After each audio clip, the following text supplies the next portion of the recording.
차맛은 여러분들이 찻잔을 기울일 때 입안에서 아주 생생하게 느껴지잖아요. 이걸 말로 표현하는 거 이런 건 한계가 있고 어떻게 말해도 그 입안에 느껴지는 차맛 그대로가 아니에요. 하는 말마다 다 맞는 말이라고 할 수가 없어요. 차맛이 어떠냐 하면 말없이 찻잔을 기울이는 게 낫지 쓸데없는 말이고 맞는 말이 아니고 이런 걸 개구즉착이라고 해요.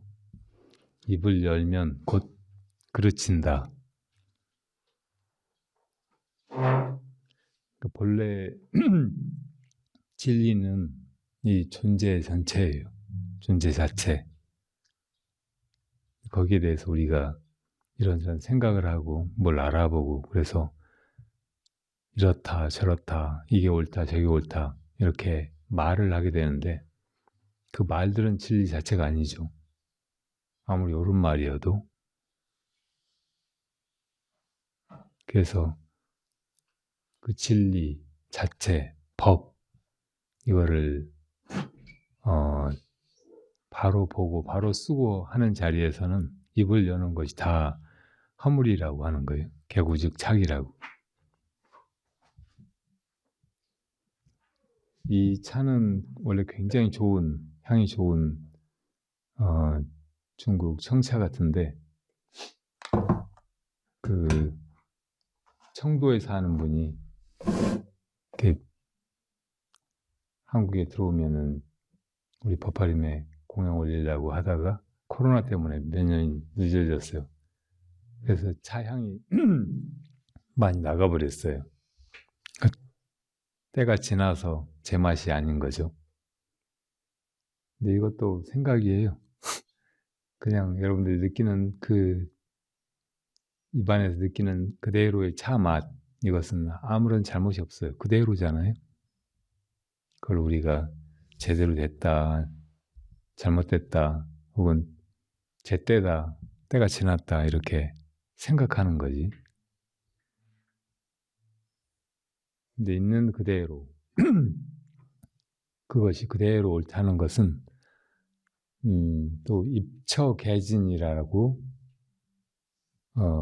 임재선사가 하신 말이 있어요. 입처개진. 선 곳이 다 옳다, 진리다 그 말이에요.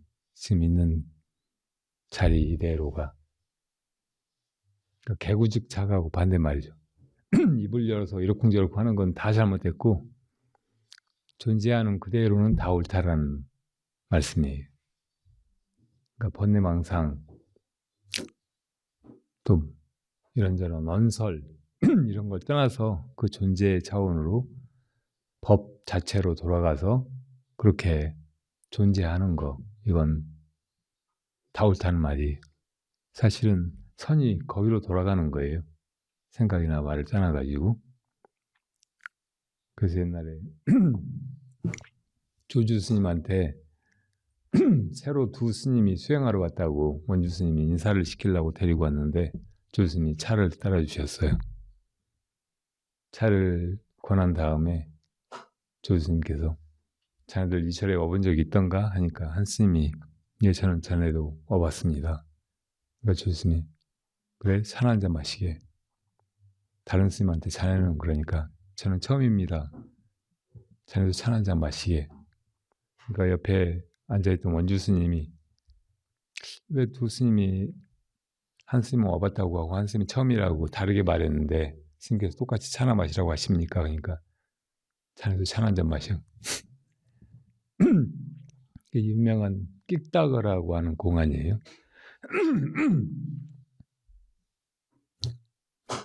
그러니까 새로 절에 스님이 왔으니까 같이 공양하고 같이 차 마시고 같이 살고 이렇게 하는 게 법의 모든 것이에요. 존재 그 자체잖아요. 그래서 인사하러 왔으니까 차 한 잔 주고 권하는데 그리고 인사하느라고 전에 와본 적 있던가? 이렇게 물었는데 두 스님이 다르니까 다르게 다 대답했잖아요. 그대로는 그대로 진리예요. 근데 원주 스님이 왜 두 스님이 다르게 대답했는데 스님이 똑같이 찬 한 마시라고 하십니까? 이게 분별이잖아요. 자네도 찬 한 잔 마시라고. 그 분별을 떠나서 이 존재에 동참하라고 그렇게 하신 거죠. 자, 차나 드세요. 차도 안 주고.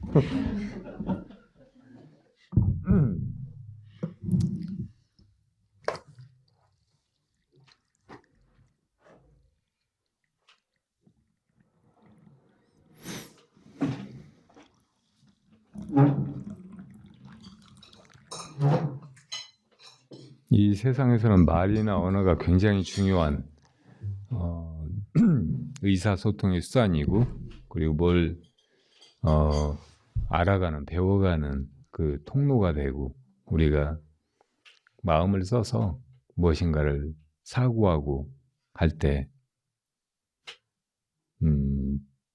기본적으로 제일 필요한 것이죠. 근데 선에서는 지금까지 얘기처럼 말을 떠나는 것, 이것을 굉장히 중요시해요. 그게 선으로 들어가는 첫 관문이에요. 우리 마음이 계속 말길로 나돌아다니느라고 있는 그대로의 자기 마음, 또 자기 마음이 이 세계로 펼쳐진 거, 이거를 보려고 하지 않고 허황된, 실제하지 않는 그런 관념의 세계로 계속 헤매고 왔다고. 그래서 그걸 끊어버리는 거, 그 일로 더 이상 못 가게 그 길을 아예 차단해버리는 거, 이것이 선의 출발이에요. 언어도단이라고 해요. 또 심행처멸이라고 해요. 그러니까 말의 길이 끊어져 버리고 마음 가는 곳이 사라져 버렸다, 이 말이에요. 그렇게 된 것이 바로 존재 그대로가 된 것이고, 그게 바로 선이라고. 그러니까 그렇게 하게 만들려고 생각해보면 도저히 알 수 없는 그런 공안을 던지는 거예요. 그런 게 선의 말이라고. 말은 말이지만 언어도가 끊어지고 심행처가 멸한 그 자리에 말이라서 생각으로, 말로 접근해 볼 수가 없어요. 그거를 이해해 보려고 해도 전혀 머리가 안 돌아가고, 말을 듣고 이제 그거를 받아들이고 소화하려고 해도 씹어지지가 않아요. 쇠 봉둥이를 씹는 것처럼 이제 그렇게 쇠를 씹으려고 하거나 혹은 도저히 이해할 수 없는 것을 이해하려고 머리를 굴리지 않고 그냥 있으면 그게 되는 거예요. 가치 있게 되는 거고, 하나가 되는 거고, 자기 자신이 진리가 되는 거예요. 이게 깨달음의 길이라고요. 보니가 학교 다닐 때 기타 치고 싶다고, 그래서 아빠가 기타를 사준 모양인데, 그럴 때는 그냥 좀 가지고 놀다가 말겠지 했나 봐요. 나중에 저렇게 잘 치는 걸 보고 혼자 인터넷에서 이렇게 배워가지고 저렇게 치는 거예요. 자기 아빠가 놀래버렸어요. 나는 여러 생을 연습해도 저렇게 못할 것 같은데 저 애가 나한테서 나온 게 맞나?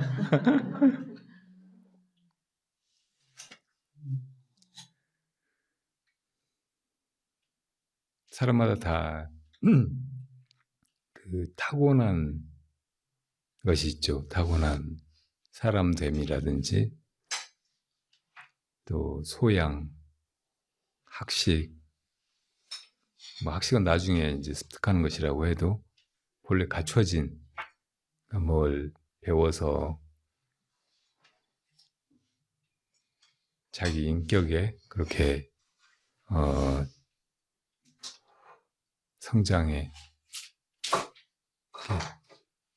돌이키고 그걸 세상에 또 회양하고 할 수 있는 그 그릇은 타고나는 거죠. 그리고 또 여러 가지 재주를 타고나서 다른 사람들은 올해 연마에도 하기 힘든 일을 해내기도 해요. 사람마다 조금씩 달라서 어떤 사람은 축구를 잘하고 어떤 사람은 또 기타를 잘 치고 또 어떤 사람은 수학 문제를 잘 풀고 어떤 사람은 말을 잘하고 여러 가지로. 그러니까 원래 우리가 여러 가지 것들을 할 수 있는 아주 놀라운 가능성, 잠재적인 능력을 다 가지고 있어요. 근데 지난 생에 그런 능력을 얼마나 개발했는가, 얼마나 그렇게 많이 해봤는가, 얼마나 깊이 들어가 봤는가, 여기 따라서 이제 이번 생에 그런 능력을 천부적으로 타고난 것처럼 보이는 거죠. 다른 사람은 지금 출발해가지고는 전생에 그 사람이 그렇게 오랫동안 연마해온 것을 따라갈 수가 없어요. 감히. 그렇게 어떤 분야에 아주 특출한 사람을 스타라고 하잖아요. 아까 로스타 마지막 곡이 제목이 그랬는데 아마 어떤 유명한 연예인이 죽어서 그 사람을 기리는 곡으로 지은 것 같아요. 스타를 잃어버린 그런 슬픔을 담아서 만든 곡 같아요. 이 세상에서 어떤 특별한 소수만 스타라고 얘기해주죠. 그래서 사람들은 다 스타가 되고 싶은데 나는 감히 그럴 수가 없어서 그냥 스타들을 우러러보고 추종하고 환호하고 기리고 그럴 뿐이죠. 자기는 별 볼 일 없는 존재, 저 스타들에 비하면 아무것도 아닌 그런 존재, 별로 태어난 것도 의미가 없고 살 가치도 없는 그런 존재 이렇게 생각하기가 쉬운데 사실은 다 하늘의 별들처럼 빛나는 존재들이고 또 진짜로 세상에서 스타로 여겨지는 그런 뛰어난 기량을 발휘할 수 있는 잠재적인 가능성을 다 가지고 있는 존재들이에요. 그거를 가로막는 게 아까 말한 생각이나 말이에요. 내가 이런 걸 한다 이런 생각이 1차적으로 내 안에서 본래 숨어있는 그런 기량이 한껏 발휘되지 못하게 만든다고. 그러니까 잘한다 못한다 이것도 분별이지만 그보다 먼저 내가 있고 또 저 사람이 있고 다 따로 다른 자아를 가지고 있다고 생각하면서 이제 비교하고 경쟁하고 막 그러면서 어떤 때는 자기를 비하하고 또 어떤 때는 필요 이상으로 남들이 보기에 가당찮게 뻐기고 내세우고 그러는 거죠. 그러니까 정말 우리 안에 있는 여러 가지 가능성, 그게 어떤 분야의 것이든 한껏 드러나게 해서 이 세상을 빛나게 하고 저 밤하늘의 별들이 밤하늘을 아름답게 만들고 또 세상의 꽃들이 세상을 멋진 곳으로 만들듯이 우리도 그렇게 할 수 있으려면은 자기 안에 그 잠재적인 기량이 기탄 없이 드러나도록 먼저 이 자아를 철거해야 돼. 근데 자기가 자기를 죽이는 것만큼 어려운 게 없잖아요.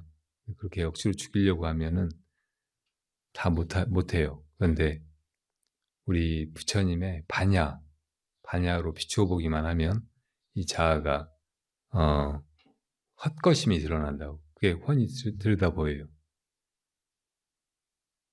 실제하지도 않는 것인데 그거를 막 애지중지 감싸고 돌면서 사실은 그 자아 때문에 다 고생하면서 이렇게 지금까지 이렇게 살아왔잖아요.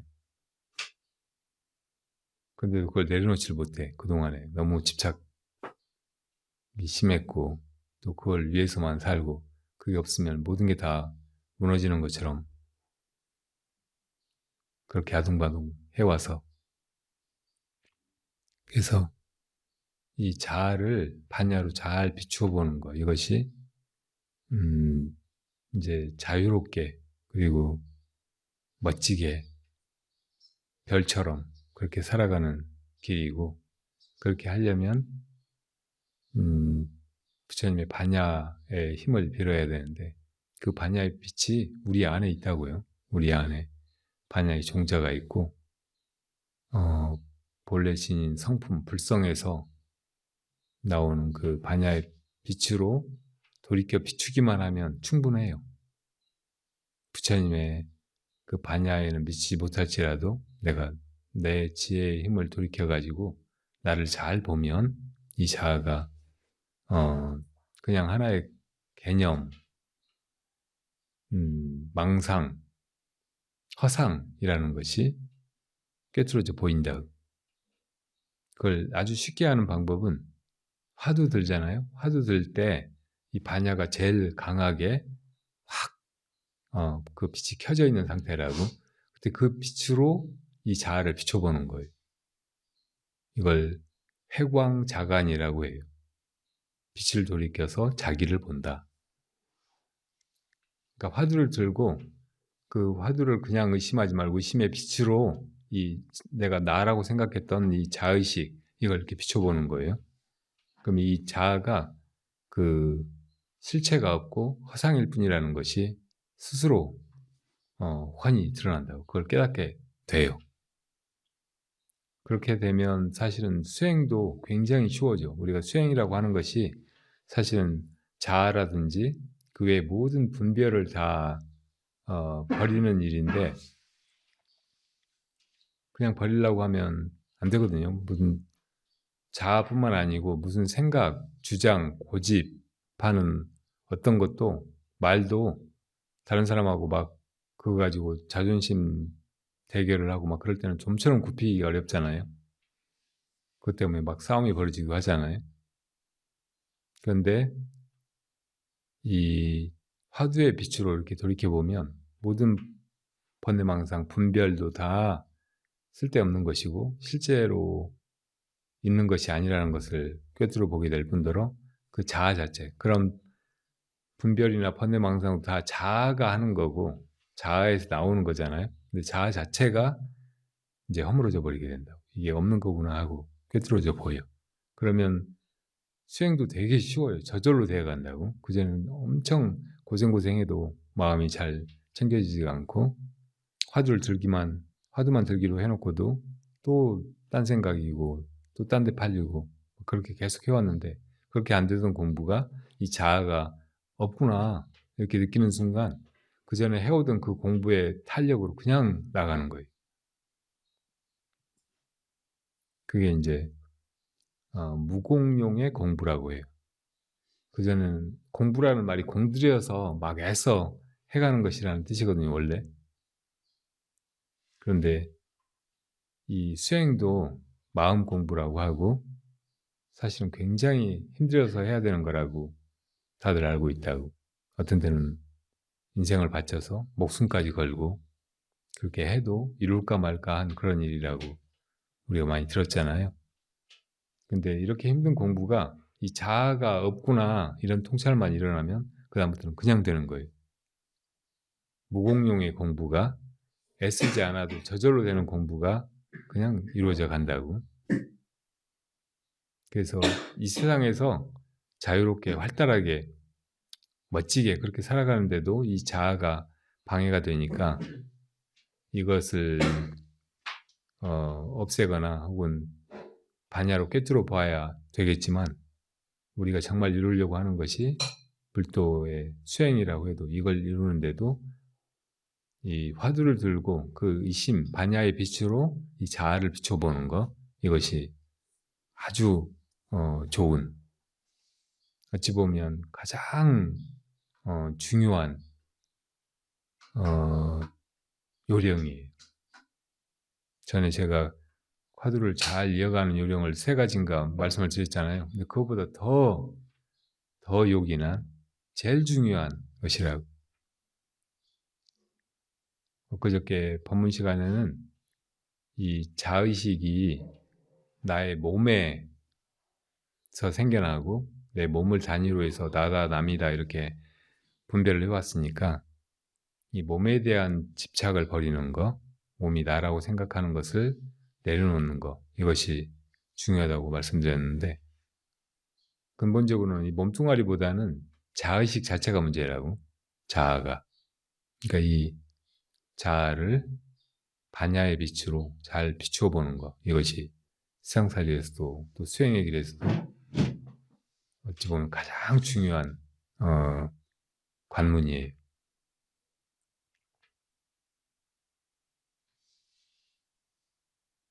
제가 우리 청년부에 들어온 사람들한테 그 자아를 내려놓는 연습 삼아서 내가 노래 한번 해봐 하면 그냥 노래를 잘 부르든 못 부르든 그냥 노래 부르는 걸 해보라고 해서 다 그렇게 잘해요. 어제 상가보살님이 그래서 노래를 바로 부른 거고, 또 기타 보고원이 보고도 기타 쳐보라고 하면 그냥 치잖아요. 항상 군소리 없이. 이런 거 잘 보지 못했을 거예요. 세상에서 누구 노래 불러보라고 하면 다 못한다고 한다고. 잘하면서도 왜 못한다고 할까요? 자신이 없거나 혹은 내가 실수하거나 못해가지고 사람들이 나를 우습게 하면 어쩌지? 이런 생각 때문에 그러는 거잖아요. 자의식 때문에 그러는 거예요. 근데 그 자의식을 그냥 해봄으로써 그 자의식이 나를 묶고 있는 그 사슬에서 벗어나 버릇해야 돼. 그걸 연습해야 된다고. 자꾸 해버릇하면은 괜찮아져요. 그 자아를 이제 무시하고. 그리고 그렇게 하면서 무엇이 하고 있는가 이렇게 물을 수 있으면 더 효과적이에요. 사실은 내가 하는 게 아니거든요. 괜히 내가 끼어들어가지고 내가 한다고 생각하면서 벌벌 떨고 또 막 잘못되면 어쩌나 이런 걱정들을 하고 그래서 주저하고 못하게 되고 실제로 노래가 이제 형편없어지고 막 그러는 거죠. 그러니까 나는 그냥 무시해버려야 되고 사실은 거의 개입시키지 말아야 돼요. 그래서 그냥 노래가 나오게 돼야 된다고. 누구든지 혼자 기분이 좋아가지고 흥얼거릴 때 있잖아요. 그때 노래 들어봐요. 제법 들을만하다고.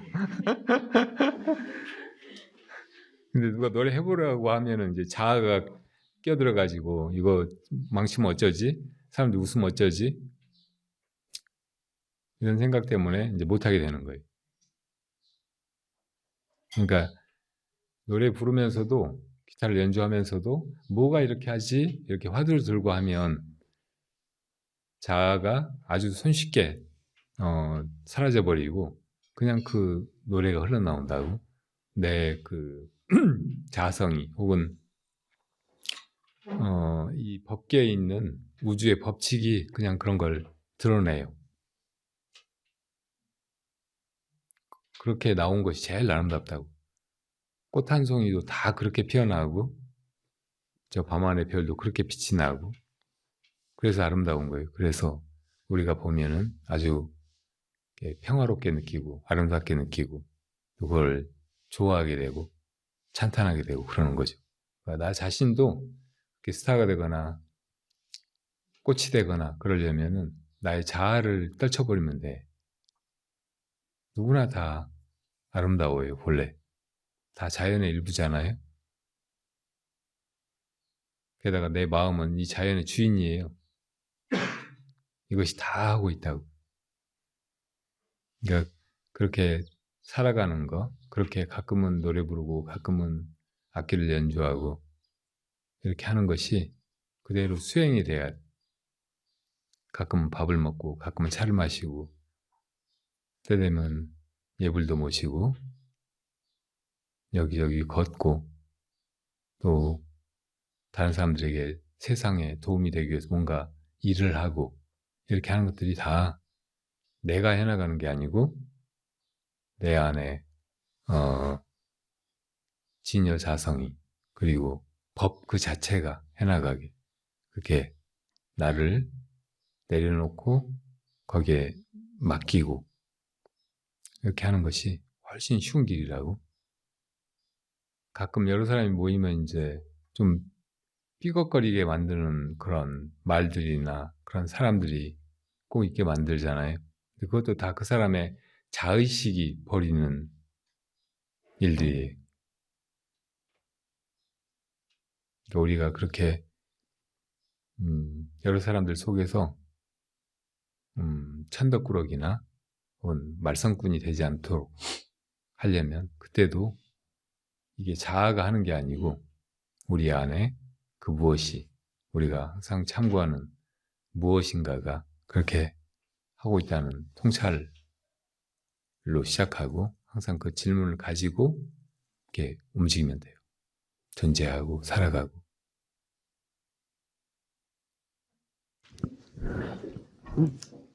그 화두를 든다는 거를 잘 이해가 안 돼서 그때 그냥 무엇이 이것을 하고 있는가 이렇게 스스로한테 질문을 하라는 뜻으로 저는 이해를 했거든요. 네, 맞아요. 네. 그리고 아까 자아를 비추다 회강 회광자간, 예, 회광자간, 자간. 예, 네. 이런 것도 스스로한테 계속 질문을 하면서 수행을 해나가라는 말씀이신지 확인하고 싶어서 여쭤봅니다. 네. 화두를 든다는 거, 이게, 자기가 받은 공안 혹은 본참 공안이라고 불리는 이 먹고 무엇이 이렇게 하는가, 이것을 말만 되풀이하는 게 아니고 그게 질문의 형태로 된 말이잖아요. 그러니까 실제로 그렇게 질문을 제기하는 거, 이걸 말하는 거예요. 그러니까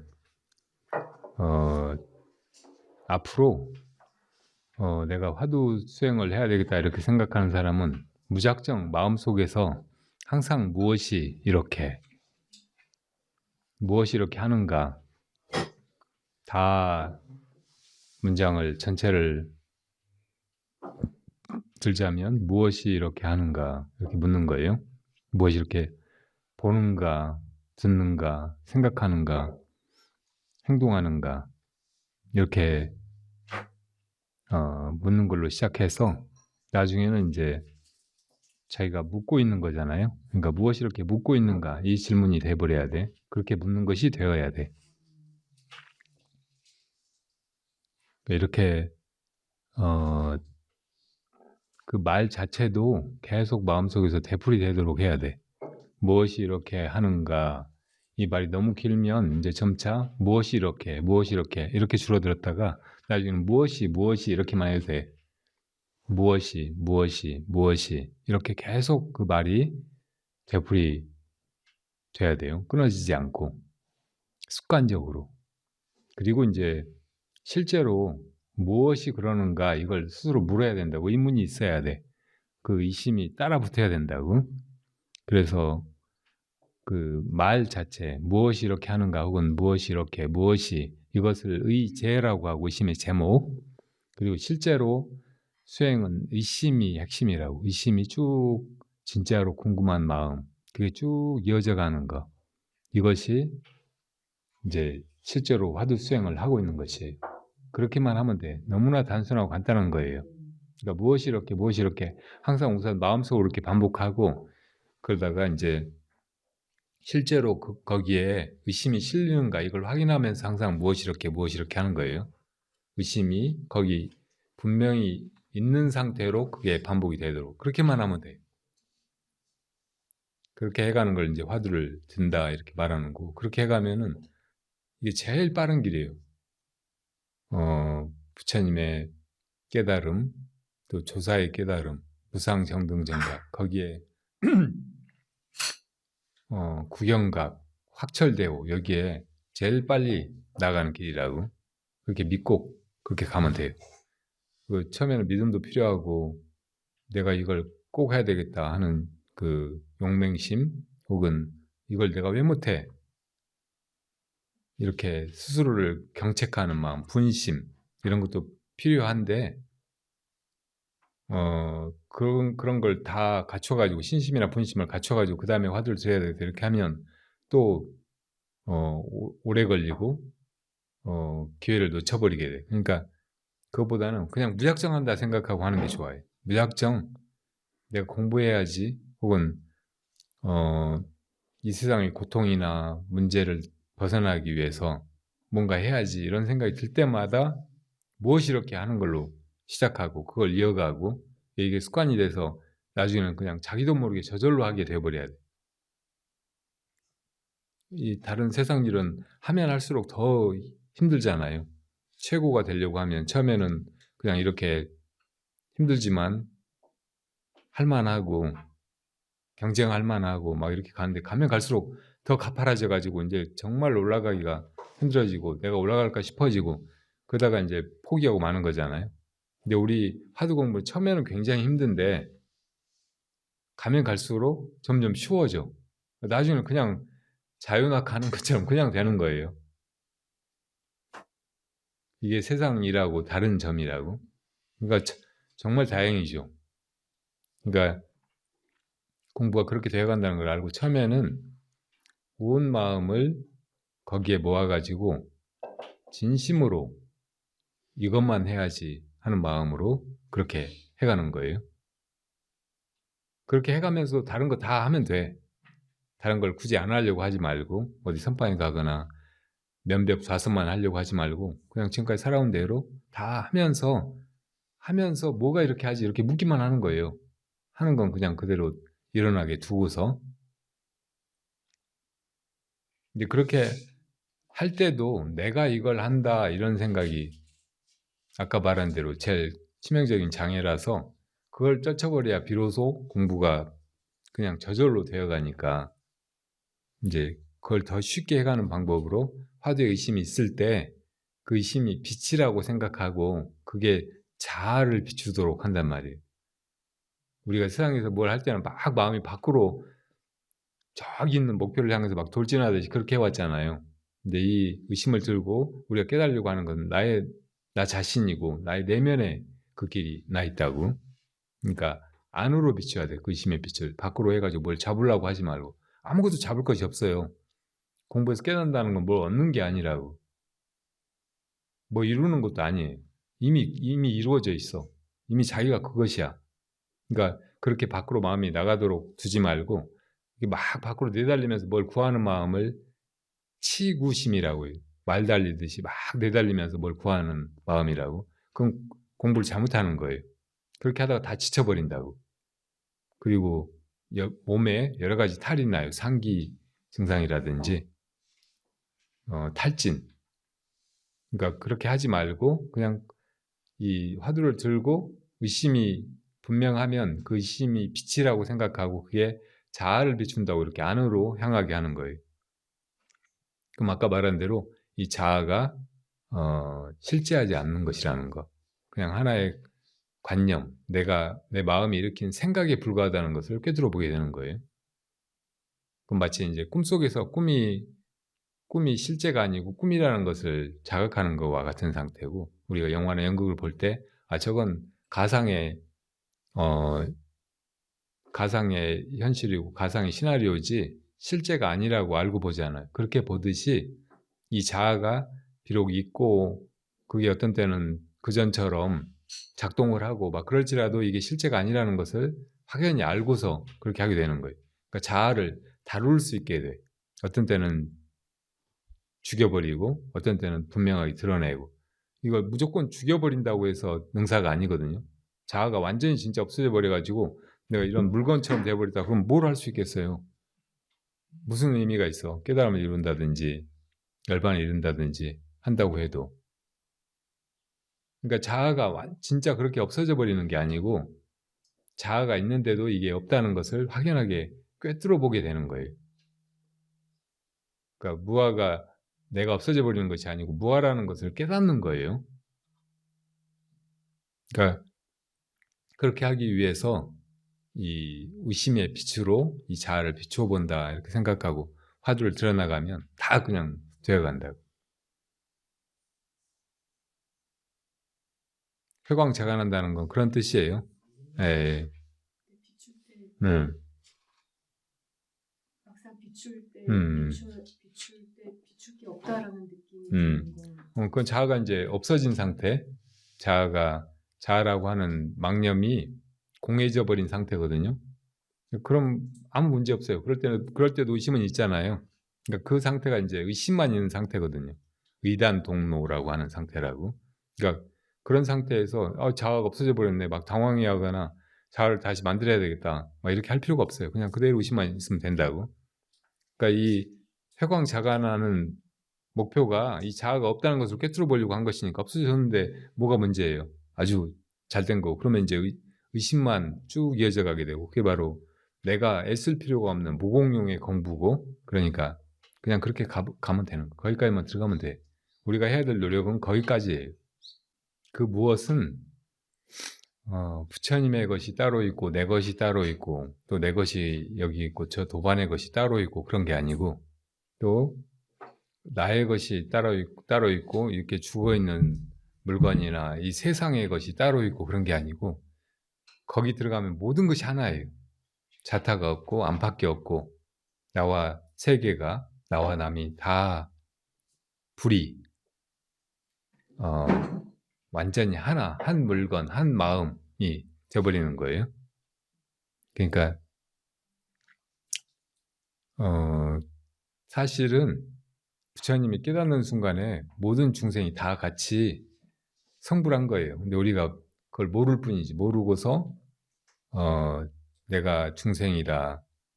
나는 아무개다. 나는 이러이런 사람이다. 나와 부처님은 다른 사람이다. 이렇게 착각하고 사는 거지. 그러니까 이제 깨달은 분들은 다 우리가 본래 깨달아 있다. 다 부처다.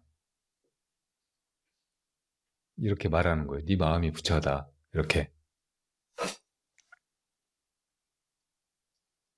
그러니까 본래 상태가 깨달음의 상태고 지금 우리가 이렇게 너와 나가 있고 나와 분리된 이 세계가 밖에 있고 막 이렇게 착각하고 살아가는 거. 이거는 환상의 세계, 환의 세계.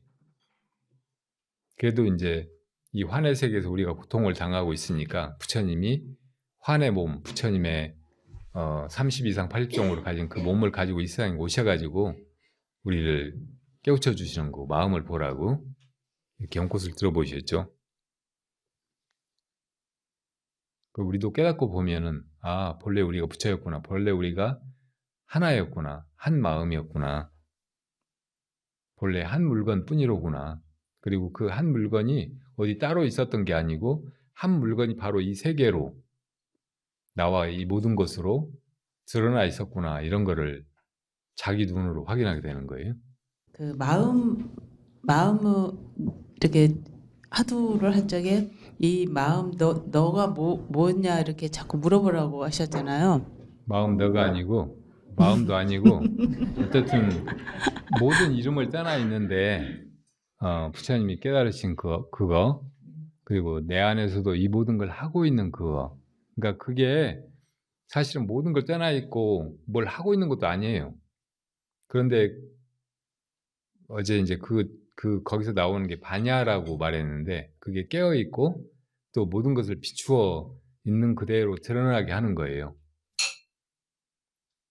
그런 어떤 이제 그냥 아무것도 없는 게 아니고 아주 근원적이고 중심에 있고 생생하게 살아있는 그런 존재인 거예요. 그래서 이제 그것을 뭐 부처라든지 마음이라든지 뭐 한 물건이라든지 막 이렇게 말하는 것도 다 말일 뿐이니까 그런 말을 떠나가지고 진짜 이게 뭐냐 이렇게 참고하는 게 이 모고라고 화두를 드는 거. 그러니까 제가 혼란스러웠던 게 마음 너라고 해놓고 마음 너는 누구냐 이렇게 하면 안 돼. 아니 마음하고 본성하고 네. 그 자아하고 네. 이게 좀 이렇게 혼동이 돼가지고 마음이 본성 부처의 마음을 같은 말로 이렇게 표현한 거라고 하면은 그 자아는 그냥 이렇게 뭐 세상 지식으로 만들어진 에고인 뭐 그런 음. 건지 네네. 예, 그래서 이렇게 자아를 다 없애라고 하는 건지 이제 네, 그거를 네, 좀 말씀해 네. 주셨어요. 네네. 그 말은 항상 그 말 뒤에 어, 뜻을 담고 있어요. 그러니까 말이 언어라든지 문자라든지 이런 거라면 이것을 드러난 기표라고 하고 그것이 전달하고자 하는 메시지 혹은 그 의미 이거를 기의라고 한다고. 그러니까 우리가 이제 자아라든지 마음이라든지 뭐 불성이라든지 한마음이라든지 이런 말로 가리키는 것이 무엇인가에 따라서 어떤 때는 그게 하나를 가리키는 말이기도 하고 어떤 때는 또 다른 걸 가리키는 말이기도 해요. 그러니까 자아라고 하는 것도 어떤 때는 이제 참 자아, 자기 성품, 자성 이런 걸 얘기할 때는 그게 마음이라든지 뭐 불성, 한마음 이거하고 똑같은 거죠. 그런데 어떤 때는 이제 보통 우리가 쓰는 방법으로는 나와 남을 구분하고 이 육체를 이렇게 이제 한정지어서 나라고 부르잖아요. 그러니까 이런 자아를 에고라고 한다고. 그러니까 이런 자아는 착각에서 비롯된 거고 내가 그렇게 분별한 거예요. 이것이나 이것이나 이것이나 사실 하나도 나눠져 있지 않거든요. 방금 우리가 커피도 마셨고 차도 마셨고 사과도 먹었고 밖에 있던 것들이 들어와가지고 이것이 된 거잖아요. 사실은 밖에 있던 것들이 뭐 이렇게 인연 따라서 흘러가고 있는 중이고 그 중에 지금 잠시 이 모습으로 이게 있고 지금도 변해가고 있고 그런 것이라고. 근데 이걸 어떻게 나라고 딱 한정 지을 수가 있어요. 그러니까 내가 그렇게 이걸 나다라고 생각하는 거 이것이 분별이고 내가 그렇게 자의적으로 그냥 마음대로 규정한 거예요. 그러니까 이걸 버리라는 거라고. 이걸 버리고 봐야 모든 것이 하나이고 이대로가 다 우리가 말하는 마음, 부처님이 깨달으셨다고 하는 그 불성 이것과 하나도 다르지 않다는 것을 보게 돼. 내가 이걸 나라고 이것을 나라고 착각하는 혹은 이제 이것을 나라고 착각하고 그렇게 이제 생각하는 거고 이거를 자의식 혹은 에고라고 하잖아요. 그러니까 이것 때문에 이 모든 것이 다 하나라는 거, 이 모든 게 다 마음이라는 거, 이것을 보지 못하니까 이걸 깨트려야 된다고. 이게 무명이에요. 그러니까 무명이 깨트려져야 진리가 원래 존재하는 그대로가 드러나는 거라고. 그래서 이제 보통 자아를 버려라, 무아하다, 막 이렇게 말할 때 그 이거는 이제 중생이 착각하는 자아, 환영의 자아, 망아 이걸 이야기하는 거예요. 어떤 때는 이제 나를 깨달아야 된다. 그렇게 말하기도 하잖아요. 그때 나는 이제 참나를 깨달아야 된다는 얘기예요. 그러니까 참나를 깨닫기 위해서 그 참나라고 말하는 그게 뭔가 이 먹고 이렇게 하는 게 좋지. 보통 이제 나는 누구인가 이렇게 해도 된다고 하는 사람들 있잖아요. 근데 보통 그렇게 시작하면 내가 이 에고를 나라고 생각하고 있었으니까 참나를 참고하는 게 아니고 이 나가 뭐지? 나는 뭐 언제 어디서 태어났고 부모님은 누구고 뭐 이러이러한 인생을 살아왔고 이러이러한 기억이나 또 이런저런 성향이나 뭐 이런저런 이념이나 뭐 지향하는 것을 가지고 있는 뭐 아무 그런 존재 이렇게 자기 이제 그 자기 아이덴티티가 있잖아요. 그러니까 그거를 내가 나라고 생각하고 있는데 이게 뭐지 하면 그런 거 알아보고 그러면 이제 안 거잖아요. 그럼 뭐야 이게 깨달은 거야? 아니잖아요. 그러니까 그렇게 나가면은 반드시 이제 그래도 그걸 깊게 참고해 가면 내 자의식 이것이 내가 그 나라고 생각했던 거로구나 이렇게 알게 되고 그걸 또 파고 들어가면 그것 자체가 해체돼 버려요. 그게 없다고 느껴진다고. 근데 그게 깨달음이 아니야. 누구든지 다 잠들면은 자아가 없잖아요. 잠드는 순간에 깨달은 거예요. 여전히 그 상태에서도 자아는 없지만 깨달음이 일어나지가 않는다고. 그거는 이제 그 무명 때문에 그래요. 혼침에 빠져버리니까 잠들었을 때. 그래서 이제 그 혼침을 깨뜨리고 그냥 나가 사라진 상태가 아니고 혼침 너머에 있는 자성, 자기 성품을 깨달아야 돼. 그러려면은 이 반야의 빛을 가지고 그 무기, 혼침의 영역으로 뚫고 들어가야 된다고. 그렇게 만들어주는 게 가장 강력한 수단이 화두라고. 화두의 그 반야의 힘을 가지고 들어가는 거예요. 그럼 나가 없어져 버린 상태에서도 계속 참고가 일어나고 문명까지 깨트리고 그 바탕에 있는 뭐 있다고도 말할 수 없는 중도의 그것을 깨닫게 된단 말이에요. 진짜 존재하는 거. 그러니까 나는 누구인가 이렇게 시작한 사람은 조금 있다가 자아가 없어진 상태를 꼭 겪게 되는데 그런 상태에서도 그럼 이것은 무엇인가? 나가 사라진 이 상태에서 본래 있는 이것은 무엇인가? 이렇게 물어야 되고 그럴 때 이제 굉장히 좋은 단서가 되는 게 이게 뭘 하고 있는 거예요. 움직이고 있는 거라고. 뭘 보고 있거나 듣고 있거나 생각하고 있거나 말하고 있거나 어떤 때는 자고 있거나 자고 있을 때도 잠을 자고 있잖아 그놈이. 그러니까 잠 자고 있는 이놈이 무엇인가 이렇게 물을 수 있는 거예요. 그 행동, 그것의 움직임조차 없으면 이거 들어갈 단서가 없어. 어디 뭐 길이 있어야 뚫고 들어가 보든지 뚫을 만한 것이야 뚫고 들어가든지 하는데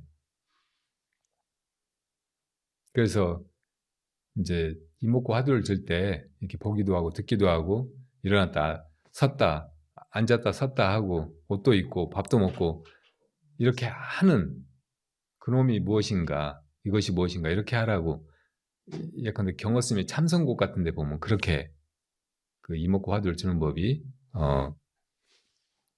나타나 있다고. 근데 이제 그런 단서를 가지고 들어가기는 좋은데 나중에 이제 그게 끊어져 버렸을 때 아무것도 얘기하지 않은 것 같을 때 그때 의심이 없으면 이제 또 무기에 빠져버리거든요. 그래서 이제 성철 스님 같은 분은 이건 마음도 아니고 부처도 아니고 물건도 아니고 뭐다 그러니까 아무것도 아니다. 그러니까 뭐냐 이게 이렇게 하라고 하는 아무 단서도 없잖아요. 뭐라고 물으라는 거예요. 이렇게 돼버린다고. 근데 이제 좋은 방법은 처음에는 이렇게 자기 안에서 일어나는 행동 이걸 보는 거예요. 이걸 뭐가 하고 있는가 이렇게 묻고 들어가는 거예요. 그러다가 이제 행동이 끊어져 버리면 그런 상태에서도 의심이 그냥 있는 거라고. 특히 이제 자아가 사라져 버리면 그냥 의심이 절대 죽지 않고 그 상태에서 더 완전하게 살아 있어. 의심만 있게 돼. 그러니까 그렇게 들어가는 것이 제일 무난하다고 보여요. 생활하다가 보니까 그 무건을 하고 생활을 많이 하게 되잖아요. 그러다 보니까 사회생활이랑 뭐 이런 것들이 때로는 어려움이 처할 때가 있더라고요. 네. 그래서 이제 나이가 들어서 반퇴를 하고 한 10년을 제가 자연을 삼아서 살았어요. 그런데 자연이 저의 곳인데 남들은 술에 취한다고 하는데 저는 자연에 도취돼서 한번 빠지게 되면은 나가서 시간 개념도 없이 그렇게 지낼 때가 많아요. 그럴 때는 가까이 다가서면은 저한테 대화를 하는 것 같고 멀리서 보면 방실방실 웃는 것 같고 그럴 때는 이제 너와 내가 둘이 아닌 하나로서 그냥 대화를 하게 되더라고. 그럴 때 그 자연의 아름다움에 취했을 때 때로는 하루도 놓치게 되더라고요. 어떤 때는 그냥 뒹굴면서 지내기도 하고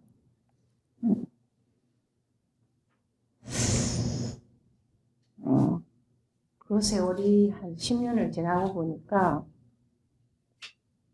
하두고 뭐고 다 놓쳐버렸어요. 그래서 그게 이제 제 직업이 돼버린 것 같아요. 그럴 때는 제가 어떻게 헤어나와야 될까? 그게 좀 가끔씩 네, 네. 어려울 때가 네, 좀 네. 있어요. 화두를 다시 드셔야죠. 예, 그런데 그러니까, 이제 예. 화두를 들고 생활을 하다 보면은 음, 이제 사람을 만나게 되면은 이제 무언을 하다 보면은 화가 나는 줄 알고 자주 오해를 많이 받게 돼요. 네, 흔히 그래요. 예, 현실이. 네. 예, 가족도 그렇고,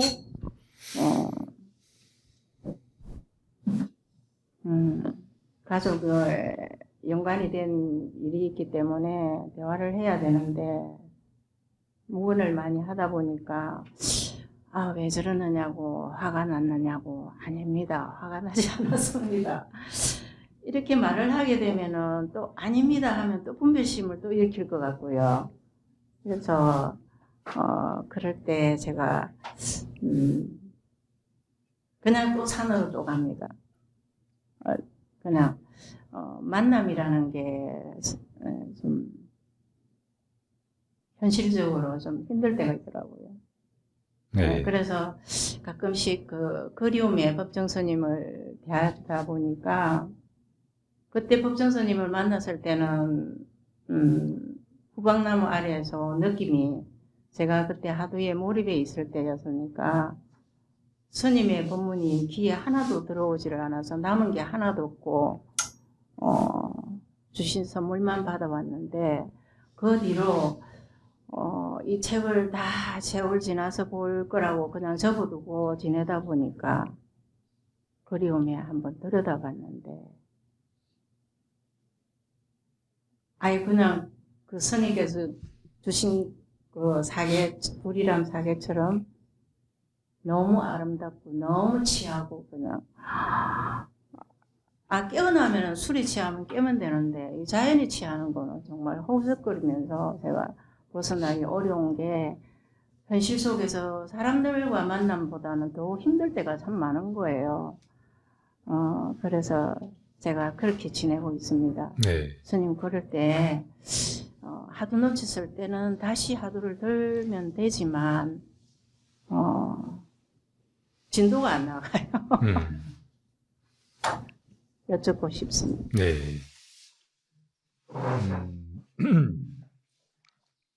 이 세상에 있는 여러 종교들 중에 불교하고 굉장히 유사하고 아주 가까운 것이 도교예요, 도교.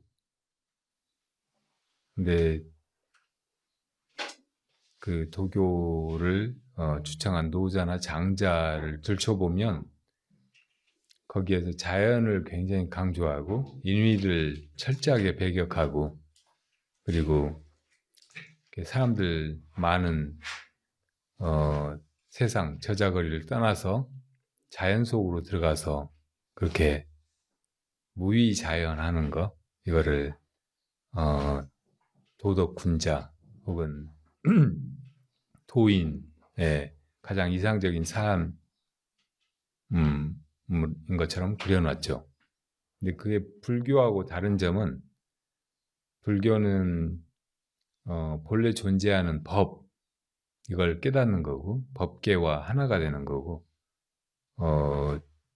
우리의 인위적인 여러 가지 노력이나 망상이나 업습 이런 것을 벗어나서도 이 세계를 여의지 않는 것이에요. 그러니까 어디 자연으로 가버리거나 어디 외도들의 그 무상정이나 무상천 뭐 이런데 가는 것이 아니에요. 이대로 이 생사의 세계 이대로가 그대로 열반이라는 것을 지혜의 눈으로 깨닫는 것이라고. 그리고 이제 그 깨달음에 가는 가장 강력한 수단으로 방편 아닌 방편으로 이 화두를 제시하잖아요.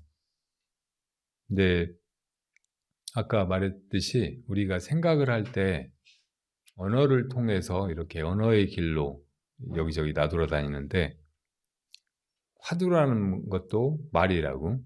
근데 그대로 문자 그대로 해석하면 말머리라는 뜻이잖아요. 말씀 화자, 머리 두자니까. 그러니까 우리가 기왕 말길로 다니던 습관이 너무 강한데 그 말길의 맨 앞머리에다가 이 화두를 두라는 거예요. 그러니까 이 세계는 언어로 가득 차 있고 그 언어 때문에 이렇게 막 혼란스럽고 갈등이나 온갖 의견, 다툼이 벌어지고 막 하는데 이 언어의 세계를 떠나면은 거기가 자연이겠죠. 원래 그대로의 말 이전의 세계. 근데 그냥 거기로 들어가는 것이 되게 어려워요. 그리고 들어가서도 진짜 자기가 주제하지 못하면은 그냥 이렇게 죽어버린 거나 다름이 없잖아요. 그냥 자연이 돼버렸다 그러면은 이 세상에서는 아무 의미도 없고 아무것도 할 수 있는 것이 없다고. 다른 사람을 교화하거나 그런 법을 전하는 것조차 불가능할 거예요. 근데 노장은 다분히 그런 쪽의 극단을 이야기하고 있는데 부처님은 그렇게 그냥 가버리는 것만이 다가 아니니까 이 속에서 이 모든 것이 다 자연이라는 걸, 이 모든 것이 다 마음이라는 걸, 이 모든 것이 다 어디로 가고 떠나고 할 것 없이 이대로 다 옳다는 거, 정말 진리에 이르는 길이 어디로 가는 게 아니고 이 길 없는 길, 이 속에 있다는 것을 보도록 하는 거예요. 그렇게 하기 위해서 좋은 방법으로 제시하는 것이 말길로 가려고 할 때마다 이 화두를 두라는 거예요. 화두만 들면 말길이 끊어져 버려. 말길로 안 가게 돼. 이것도 말이지만 그래서 이 화두가 이제 말길로 그렇게 나돌아다니지 않게 만들어줄 뿐만 아니고 여기서 이대로가 다 사실은 없는 것이고 이대로가 다 자연이고 하다는 것을 깨우치게 만들어주는 거예요. 그러니까 여러분 이제 무엇이 이렇게 한다고 해봐요. 그럼 마음속으로 무엇이 이렇게 계속 이렇게 말을 할 거 아니에요. 근데 거기에 의심이 붙어가지고 가다 보면 무엇이 이렇게 하는데 진짜 무엇이 이렇게 말하기 전에 있다고. 언어 이전에. 그것이 있다가 무엇이 이렇게 말하잖아요. 그러니까 깨달으려고 하는 것이 그 무엇인 거예요. 말 이전에 있는 그거. 그러니까 이게 말을 끊어버리는 거야. 무엇이 이렇게 하다가 나중에는 이제 무엇이 이렇게 하기 전에 그걸 보고 그게 되어버리고 더 이상 무엇이 이렇게 말할 필요도 없이 만들어버리는 거예요. 존재 그 자체로. 그러니까 화두가 그렇게 작동한다는 걸 잘 알고서 해야 돼. 무엇이 이렇게 할 때 무엇이 이렇게 하는가. 무엇인가가 있다가 무엇이라고 하는 말을 하잖아요. 그 의심도 일으키고 그러니까 그 의심을 일으키기 전, 그 말도 하기 전에 그거를 우리가 깨달으려고 그걸 묻고 있는 거라고. 사람들이 하는 방식에 어떤 때는 맞춰주고 또 말에 맞게 이렇게 말을 구사하고 이렇게 할 수 있게 돼야 돼. 그러니까 화두를 드는 것이 그냥 자연으로 들어가 버리고 자연과 하나가 돼버리고 그런 데 끝나는 게 아니고 자기가 주제할 수 있게 해주는 거예요. 자기가 화두를 들고 그냥 자연으로 들어가고 다 잊어버리고 아무것도 안 하고 있으면 되는 게 아니고 화두를 들고 자연과 하나가 되어야 본래 마음 이목과 하는 그 주인 이것이 돼야 된다고. 그래야 이제 자기가 그냥 자연으로 들어가서 없어져 버리기만 한 게 아니고 세상에서 또 사람들도 만나고 사람들 방식으로 대화도 하고 소통도 하고 그러면서 그 사람들 정말 위해서 뭔가 도와줄 수도 있고 제도할 수 있고 그렇게 되는 것이라고. 그러니까 처음에 발심은 세상이 이렇게 험악하고 너무 고통스럽고 그러면서도 길은 안 보이고 그러니까 도망치듯이 출가를 하는 거예요. 그런데 그게 출가해가지고 이제 편안하고 모든 게 다 좋고 막 그런 출가 생활에만 젖어 있으면은 또 처음에 자극이 없으니까 거기 그냥 안주하고 수행을 치열하게 못하게 돼. 그래서 이제 수행하는 사람들이 가끔은 이제 저자거리 나가보고 경계에 부딪혀보고 험한 것도 당해보고 사람들 고생하는 것도 보고 이렇게 하면서 또 발심을 하고 하는 거예요. 그러니까 수행자가 머물 곳이 세상에서 너무 멀리 떨어지거나 혹은 세상 속에 머무는 게 아니고 세상에서 멀지도 가깝지도 않은 곳이라고 했다고 부처님이. 그러니까 그런 숲에 있으면서 가끔 세상에 탁발도 나가고 세상을 구경하고 또 세상의 고통도 보고 그래서 재발심도 하고 막 이렇게 하는 거예요. 그러니까 그 정도 거리에 있어야 돼. 너무 그냥 자연 속에 들어가 버려가지고 안 나온다고 생각하고 그러지 말고 그렇다고 세상에 젖어가지고 너무 또 이제 온갖 것들에 막 상처받고 시달리고 막 그래가지고 이제 수행할 힘도 없어져 버리고 그러면 또 안 되고 하니까 이렇게 왔다 갔다 하면서 그 힘도 완전히 잃어버리지 않고 그러면서 또 거기 물들지 않고 그런 거리에서 이렇게 수행을 해가야 된다고.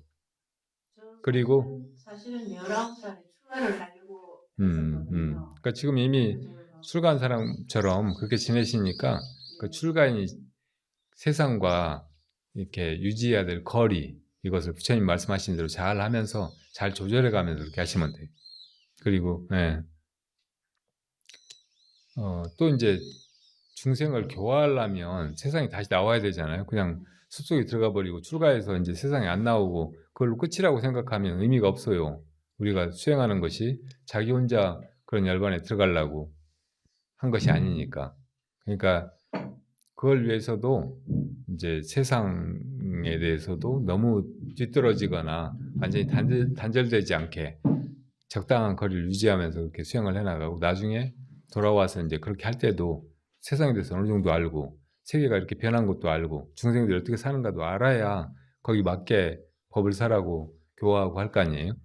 그러니까 그런 나중에 일을 위해서도 세상하고 아주 끊지 않는 거 이게 중요하다고. 그리고 그 주인이 되려면 아까 말한 대로 화두를 드는 거 자연에 들어가가지고 다 잊어버리고 놓아버리고 그냥 동화되고 그게 끝이라고 생각하는 게 아니고 그 속에서도 화두를 들고 뭐 자연이나 혹은 저작거리나 다 사실은 경계 속에 있는 거잖아요. 그 속에서 화두를 놓치지 말고 화두를 잘 챙겨가면서 내가 나중에는 이제 그 주인이 돼야 돼. 마음의 주인이 되고 자연의 주인이 되고 이 법계의 주인이 되고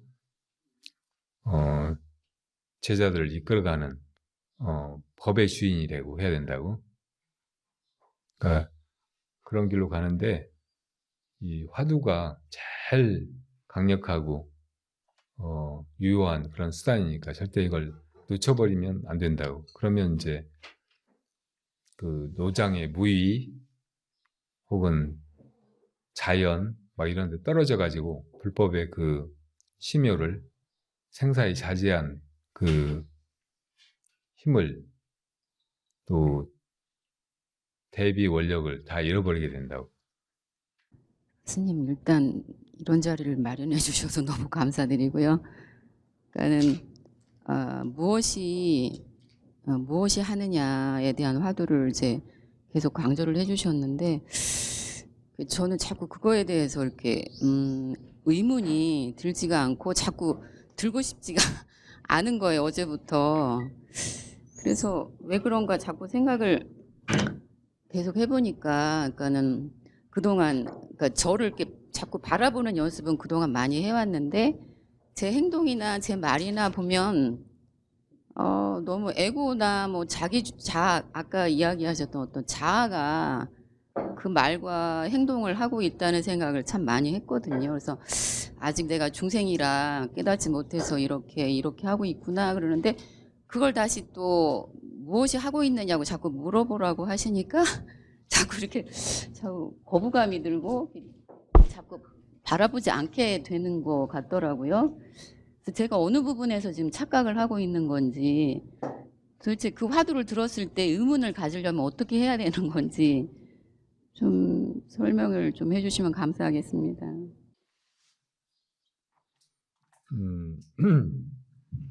우선 이제 법을 들었을 때 믿음이 나지 않고 그걸 받아들이지 않게 되고 하는 거는 우리 안에 그 문명이 있어서 그래요. 그리고 업습이 있어서 그래요. 그러니까 진리의 말씀을 들으면은 상사는 믿고 따르지만 중사는 무시하고 하사, 제일 낮은 근기는 비방하고 욕하고 한다고. 이것도 노장이 나온 말인데 원래 그래요. 근데 왜 낮은 근기 사람들한테 제일 법이 필요하고 그게 제일 좋은 말씀인데 왜 그거를 따르지는 못할 망정 막 비방하고 헐뜯고 반박하고 막 하려고 할까요? 그런 낮은 근기가 가진 무명 업습 때문에 그런 거라고. 그러니까 이게 딜레마인데 그런 게 옅고 많이 가벼워진 사람은 쉽게 이제 진리를 들으면 믿고 따라오고 막 이렇게 하는데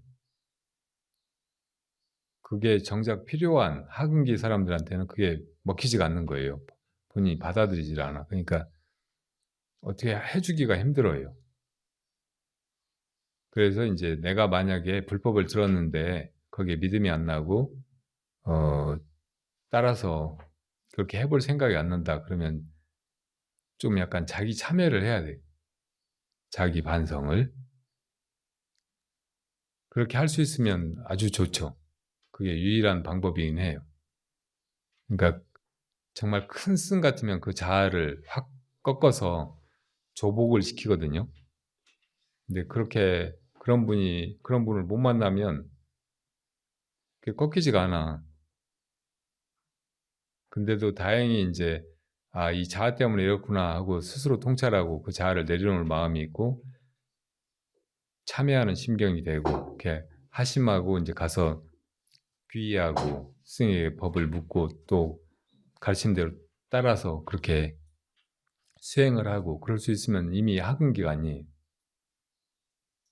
그건 이제 바보라서 그렇게 누굴 추종하고 가서 엎드리고 하는 게 아니고 아주 깊은 지혜가 있어가지고 이 자아가 문제로구나 이것 때문에 이렇구나 하고 이제 스스로 살펴서 그렇게 이제 어려운 일을 하는 사람이죠. 그러니까 그런 사람들은 이미 중상의 근기라 그렇게 이제 할 수 있으면 그게 필요한 것 같고요. 그리고 이제 더 좋은 거는 그냥 무조건 믿는 거예요. 무조건 따르는 거예요. 무조건 하라는 것만 하는 거예요. 그러니까 의심이 안 난다 이렇게 이야기하는 사람들이 많은데 그렇게 의심이 안 나는 건 아까 말한 대로 이제 무명업습이 강해서 그런 거거든요. 무명업습이 강하니까 화두를 들어도 신심이 안 나. 그리고 이걸 알아보겠다는 분심도 안 나고 그래서 의심도 안 나는 거예요. 그런데 이거 그냥 무작정 해보자 이런 마음이 들면 그냥 무작정 해보게 되잖아요. 해보면 의심이 나는 거예요. 그러니까 의심을 나기를 기다리지 말고 자기가 물어. 이게 뭐지? 뭐가 이렇게 하는 거지? 그냥 묻는 거예요. 그럼 묻는 게 의심이야. 묻기만 하면 의심이 저절로 난다고. 그러니까 내가 해야 되는 게 물어야 되는 거지. 의심 나기를 기다려가지고 의심 나면 이제 해보자. 이렇게 하는 거는 순서가 안 맞는 거잖아요. 지금 의심이 나면 좋겠지만 그렇게 의심이 바로 나는 사람은 상근기인데 내가 의심이 안 나. 그러면 내가 상근기가 아니라는 말이고 그러면 내가 해야 돼. 그냥 하면은 그게 의심이 된다고. 그게 한순간 물으면 한순간의 의심이고 계속 물으면 계속되는 의심이고 대부분의 사람들은 사실은 의심이 잘 안 나서 묻고 하다가 그 의심이 이제 나중에는 의정이 되고 의정이 의단이 되고 의단 동로하게 되고 그래서 의심을 타파하게 되는 거라고. 그러니까 그렇게 내가 의심이 안 난다 이렇게 핑계대고 그 공부를 안 하려고 하지 말고 그냥 해보자 하고 이렇게 좀 바보 됐다 생각하고 내가 정말 둔하고 멍청한 사람이다 이렇게 생각하고 그냥 해보는 거 이것도 아주 좋은 방법이에요.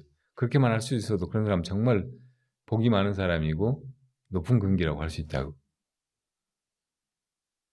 불연에 대해서 이렇게 알고 싶은 게 있는데요. 이렇게 살다 보니까 어느 순간에 이렇게 그 내 주위의 모든 잘못된 것들이 다 드러나는 순간이 있더라고요. 근데 그 드러나는 순간들로 인해 가지고 제가 이렇게 이런 거 깨달음 어떤 뭐 불법으로 깨달은 게 아니라 세상 살이에 대해서 내가 이런 상태에 있구나 그런 거를 좀 깨닫게 되는 시기가 이제 오면은 그걸로 인해 가지고 제가 이제 불법을 만나게 됐고 불법을 통해서 제가 이제 뭔가를 이렇게 해결해 가는 과정 뭐 그런 것들 있는데 이렇게 막 그런 모든 일들이 너무나 이제 고통스러운 단계 저기에서 이렇게 정리돼 갈 즈음에 내 업보가 얼마나 악했으면 이렇게 힘든 생일까 그런 생각을 하다가 이 불법을 만난 게 과연 전생에 그렇게 악하게 살다가 의식하지도 않는 상태에서 어떤 공덕을 쌓아서 나한테 지금 이런 불연이 닿았을까 아니면은 제가 지금까지 살아오면서 제가 불법 불연이 없었지만 여태까지 불연이 없었지만 그 옛날에 스님들하고 이렇게 편찬하신 스님한테 굉장히 공감하면서 이렇게 며칠 얘기 대화하고 이렇게 했던 그런 것이 기억나면서 혹시나 이 생에 그런 것들도 나한테 불연이 와 닿을 수 있는 그런 계기가 될까 그런 생각들을 하고 있거든요. 예, 그래서 지금 이 현생에 살면서 그 전생의 업보 때문인지 아니면은 이 생의 어떤 스치는 잠깐 내가 의식하지 못하는 것 때문에 이런 것들이 불연이 이렇게 나한테 오는 것인지 그런 것들에 대해서 좀 말씀을 해주시죠. 네. 이 세상 전체를 지배하는 법칙 혹은 이 세상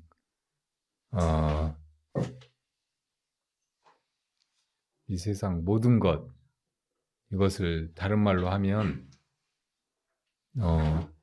인연이라고 말해요. 인연. 인과응보의 법칙.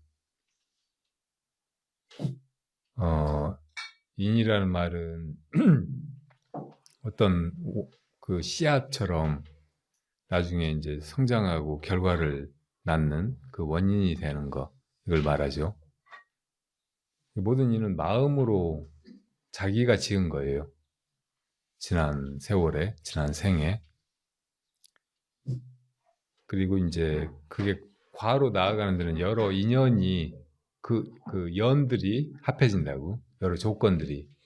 그러니까 나무의 씨앗이 인이라면 거기 이제 토양이라든지 양분, 또 물, 햇빛, 공기 이런 게 이제 연이죠. 이런 게 합해져 가지고 그 나무가 성장하고 때가 되면은 꽃이 피고 열매가 드러나게 되는 거죠. 그러니까 계속 그런 과정으로 인과 과가 서로 갚는 이제 인이 과가 되고 과는 또 인이 되고 하는 그런 과정으로 마음이 이 세계를 버려가고 있는 거예요. 마음이 인이 돼가지고 다른 여러 가지 것들은 다 이제 연이 된다고.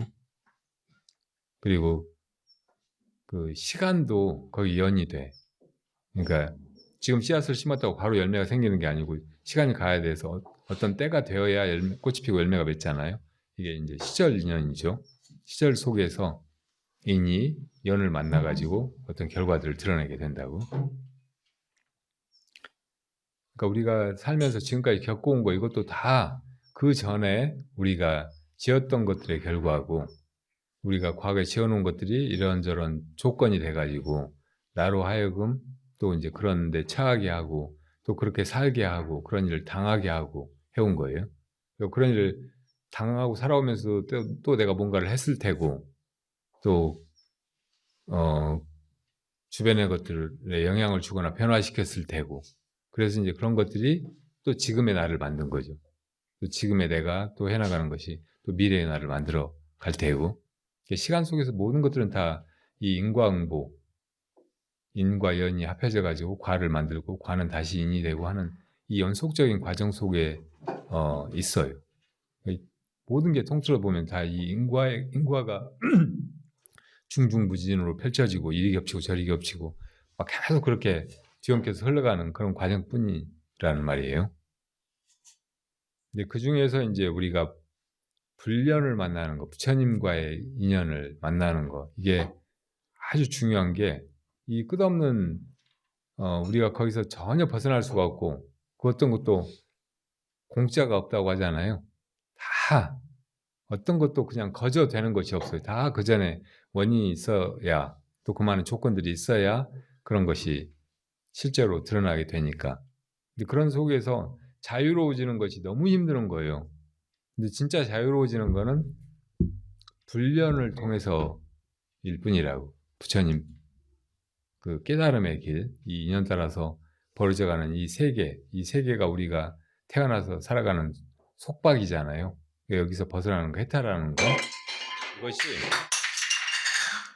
이것이 오직 부처님의 법, 부처님의 가르침을 따라서 우리가 이제 좋은 인을 지어가고, 그러니까 마음을 잘 쓰고 살아가고, 삼업을 잘 닦아가고, 그렇게 했을 때 이제 인연을 만나가지고 깨달음이라고 하는 이 3계 인연의 속박, 이 그물에서 우리를 벗어나게 한단 말이에요.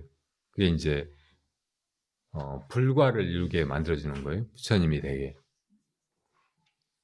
그러니까 그 불련을 만나는 거, 이것이 정말 값진 일이고 귀한 일이고, 그래서 비유하기를 저 하늘에서 겨자씨를 떨어뜨려 가지고 땅에다가 바늘을 하나 세워놓고 그 끝에 이 겨자씨가 맞게 하는 것처럼 이렇게 힘들다는 거예요.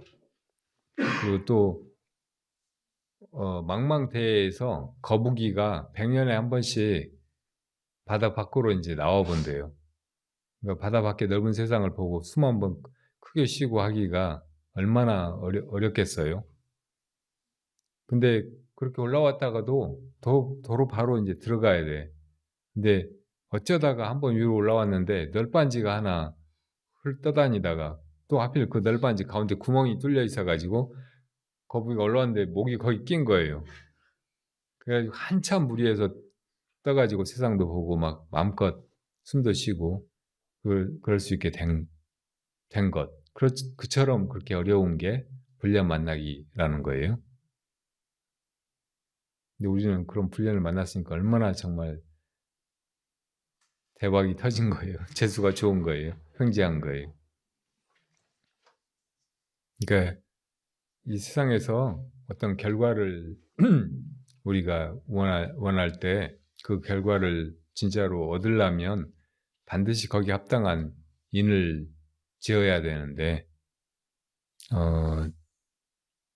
세상에서 무슨 일 성취하는 것보다 훨씬 귀하고 값진 이 불과를 이루는 일, 성불하는 일, 깨달음에 이르는 일, 이것은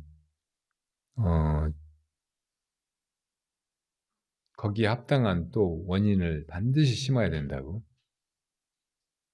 그러니까 우리가 지금 이렇게 불련을 만나가지고 불법에 대해서 듣고 수행까지 하게 되고 또 일정한 성취나 진전을 이루게 되고 이렇게 하는 것만 해도 우리한테 얼마나 그 소중한 인연이 과거에 심어졌는지 우리가 몰라도 너무나 놀라운 일이라고. 그러니까 그 불련도 이제 이렇게 오래 많이 심어둔 사람이 있을 테고 그렇지 못한 사람이 있을 테고 그러니까 조금씩 다 차이가 있는 것 같고 어떤 사람은 아주 뛰어난 근기가 벌써 되어서 금방 듣고 금방 깨치고 수행도 잘하고 뭐 그러는 것 같은데 또 안 그런 사람도 많은 것 같잖아요. 나는 그러지 못한 것 같고 보통 스스로를 돌아볼 때 그래도 이제 내가 불련이 있어서 지금 이렇게까지 됐구나. 그리고 지금 수행할 수 있게 된 거, 이 기회를 맞은 거, 불법을 들은 거, 이게 얼마나 감사한 일이냐 이런 마음을 가지고 나아가야 돼. 그 자체가 이제 굉장히 좋은 인을 심는 일이거든요. 불법에 대해서 내가 불법을 만난 것에 대해서 너무나 다행스럽게 감사하게 생각하는 거, 이런 걸 경행지심이라고 그래요. 정말 경사스럽고 다행스러운 일이다 이렇게 마음 먹는 거. 그러니까 그 마음이 이제 큰 신심을 불러일으키고 그리고 잘 나아가게 하고 목적지까지 지치지 않고 정진해 가게 하고 한다고. 그러니까 뭐 과거를 다 알지 못한다고 해도 내가 지금 불법 만나가지고 이게 불자로 수행해 간다는 거, 여기에 대해서 그 경행지심을 일으킬 수만 있어도 사실은 이번 생에 정말 훌륭한 일을 한 것이고 내 미래는 점점 지금보다는 훨씬 나은, 그리고 부처님의 그 심경, 경계까지 점점 나아가는 그런 밝은 길이지, 절대 도중에 막 수행을 못할 정도의 그런 장애를 만나거나 혹은 세상에서 불법을 모르고 막 그렇게 고생하던 그런 고생을 똑같이 하게 되거나 그러지는 않아요. 이 불법에 대한 믿음이 분명하고 이제 앞으로 사는 거는 이 불련 속에서 수행하면서 부처님 되는 그런 길로 이제 오직 갈 뿐이다, 이렇게만 완전히 마음이 굳어져도 악도를 면한다고. 그러니까 소승의 과의로는 수다원과라는 게 있잖아요. 처음에 과의가 수다원과인데 수다원과만 이루면은 일곱생 안에는, 최소한 일곱생 안에는 아란이 된다고. 이 생사에서 해탈하게 돼요. 그리고 또 그 일곱생도, 앞으로 일곱생도 절대 악도에 떨어지는 일은 없어요. 그리고 수다원과를 이루는 순간에 이 불법에 대한 믿음이 아주 분명해진다고. 그전에는 이제 항상 의심이 있고 긴가민가하고 또 믿음이 안 가기도 하고 막 그랬는데, 수다원과를 이루게 되면 이 믿음이 절대 흔들리지가 않아요. 잘못된 믿음, 뭐 하면 좋다더라, 뭐 푸삭거리 하면 낫는다더라, 뭐 하면은 뭐 로또에 붙는다더라, 막 이런 것에 이제 팔리지 않게 돼. 그런 거는 사람들 마음속에 다 있는데요. 그냥 재수가 좋으면 뭐 과거에 어떤 원인이 없어도 내가 행제를 하게 된다, 좋은 일이 벌어진다, 막 이렇게 믿는 거, 이런 걸 사행심이라고 하죠. 요행을 바라고 뭘 이렇게 쏘는 거. 그러니까 이런 사행심이 없어지는 거예요. 수다원과에서. 그러니까 불법에 대한 믿음이, 인과에 대한 믿음이 확연해져 가지고. 그러니까 내가 지금 이 불법 만난 걸 정말 다행스럽게 감사하게 생각하고 이게 굳건해지면은 그냥 그렇게 믿게 된 것만으로도 그렇게 좋은 결과가 있는 거예요. 그러니까 그렇게 하세요. 지금 그걸 그냥 믿어버리면 돼. 불법에서 이렇게 말하는 믿음은 이렇게 긴가민가 한 것을 그냥 무작정 받아들이라는 게 아니에요. 정말 그런 말을 듣고 온전히 받아들여질 때, 환희심으로 그거를 다 인정하게 될 때, 그때 그걸 받아들이는 거라고. 그게 신심이에요. 그게 믿는 거예요. 그걸 하면 돼요. 네. 수계 신청을 받다 보니까 사람들이 왜 업장이 난 너무 두터워서 수행도 안 되고 너무 삶이 힘들어 그래서 업장 소멸이 많아져요.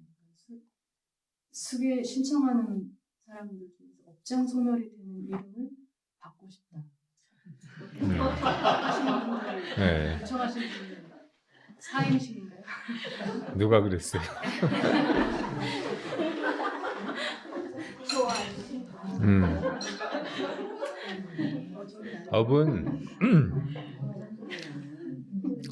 업은 자기가 지은 거잖아요.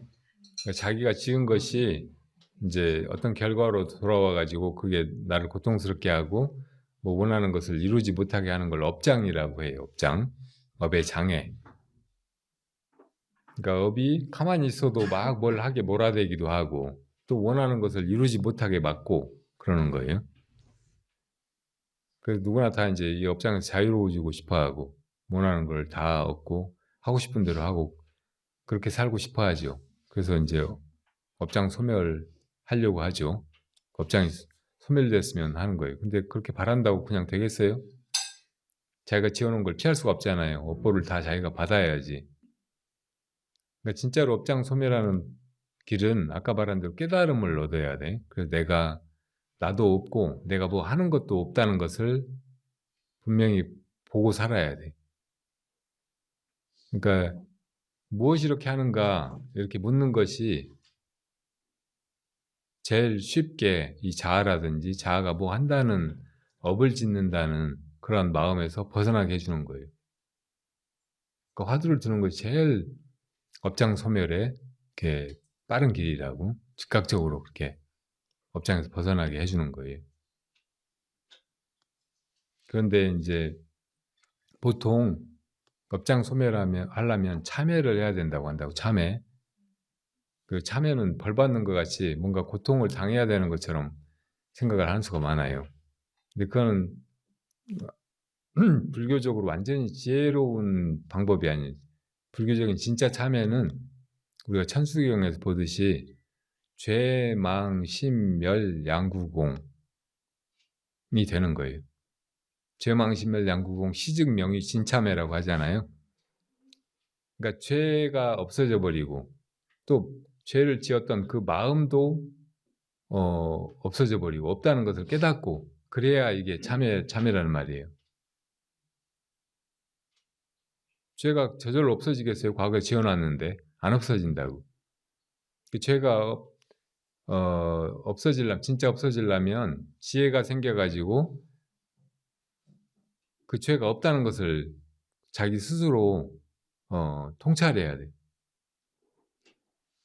다시 말하면 과거에 내가 지은 바가 없구나 이걸 깨달아야 돼.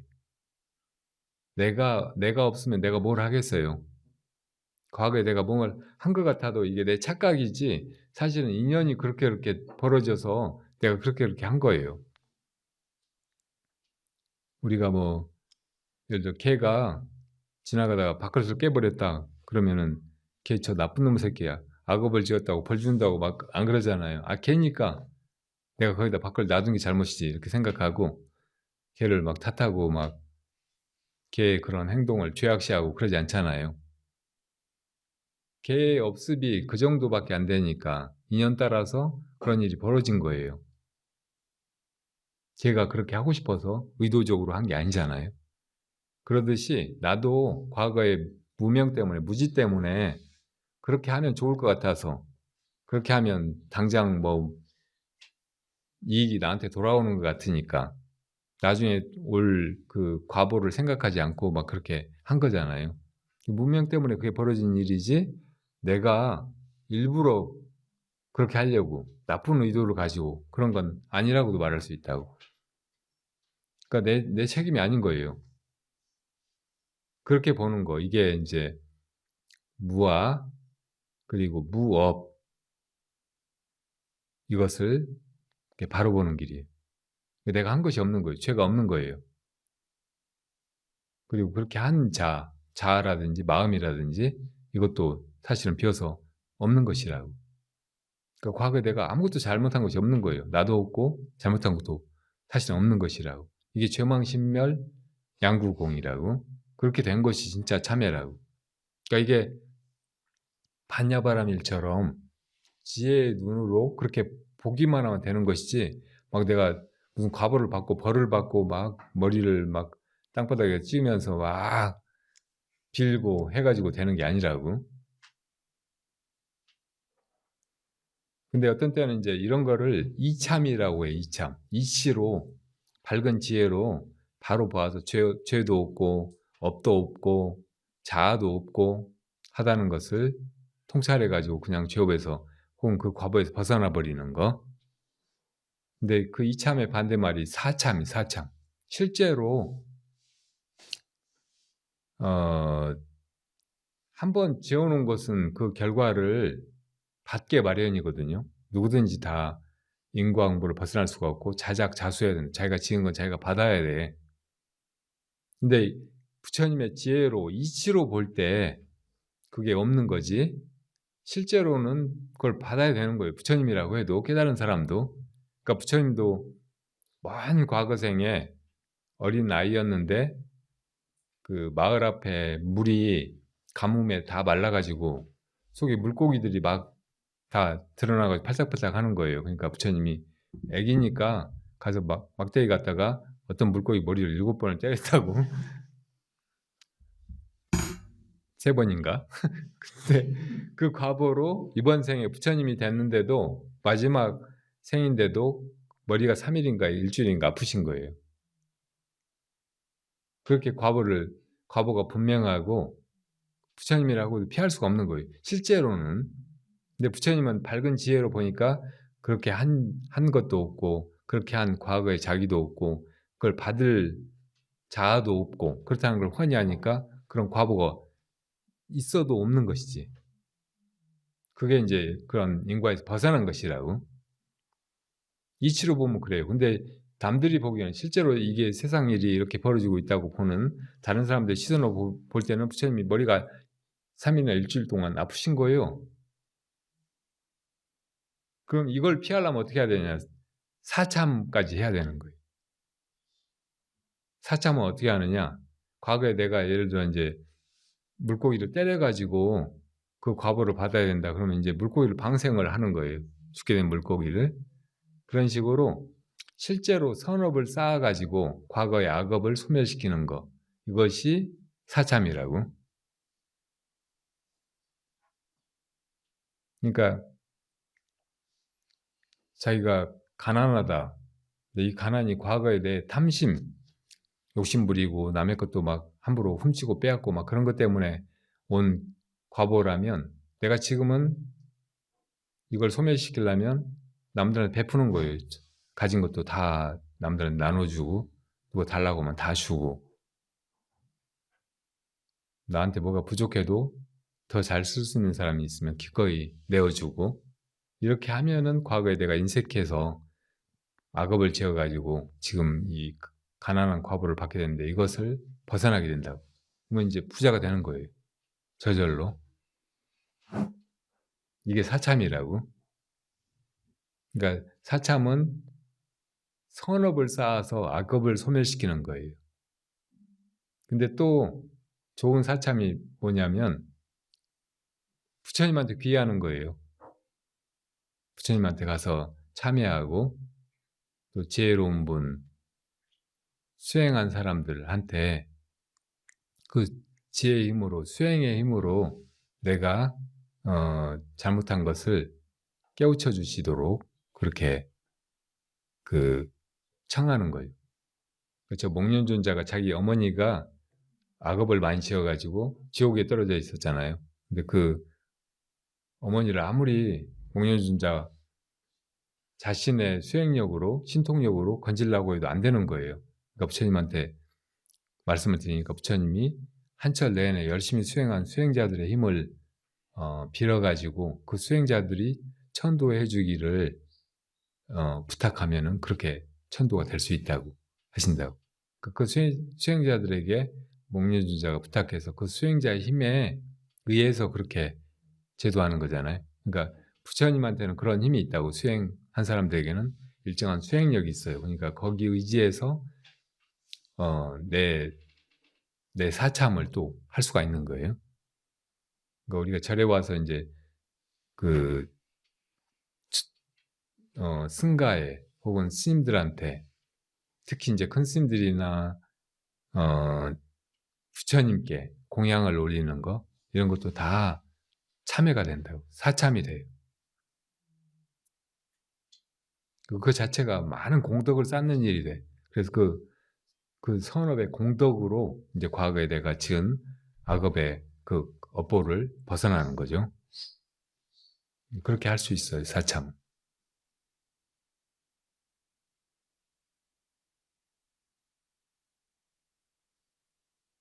제가 공연관에서 설거지를 하고 네. 있었는데 부사님들이 막 오셔가지고 아까 질문이 그러니까 업장 소멸을 어떻게 하느냐고였나요? 법명을 그런 사람을 신청하는 건데 그게 사행시 업장 소멸은 일단 이참으로 하는 게 제일 분명히 빠른 거고, 그리고 또 이제 사참을 통해서 나한테 올 업보까지 벗어나고자 한다면 아까 말한 대로 선업을 쌓아서 그 공덕으로 이제 그런 악업을 녹이거나 혹은 이제 불법에 부처님께 귀의해 가지고 그렇게 이제 그 공덕으로 이제 벗어나거나 이렇게 해야 된단 말이에요. 그리고 우리가 수계를 하고 법명을 받는 거는 지금까지는 내 멋대로 살아오고 내가 그냥 이것저것 하고 내 깜냥대로 막 이것저것 바라고 엉뚱한 길로 막 다니면서 그렇게 어지럽게 살아왔다면 이제 부처님에게 귀의하고 부처님이 가르쳐 주신 대로 그렇게 행동하면서 살겠다고 다짐하는 거예요. 그래서 계를 받는 거예요. 부처님 이거 하지 마라 저거 하지 마라 이렇게 하셨잖아요. 그런 거를 이제 안 하기로 그렇게 다짐하고 서원은 하는 거죠. 그리고 이제 그렇게 살아가기 시작한 것은 이제 지금까지와는 다른 사람이 되는 거예요. 불제자가 되는 거죠.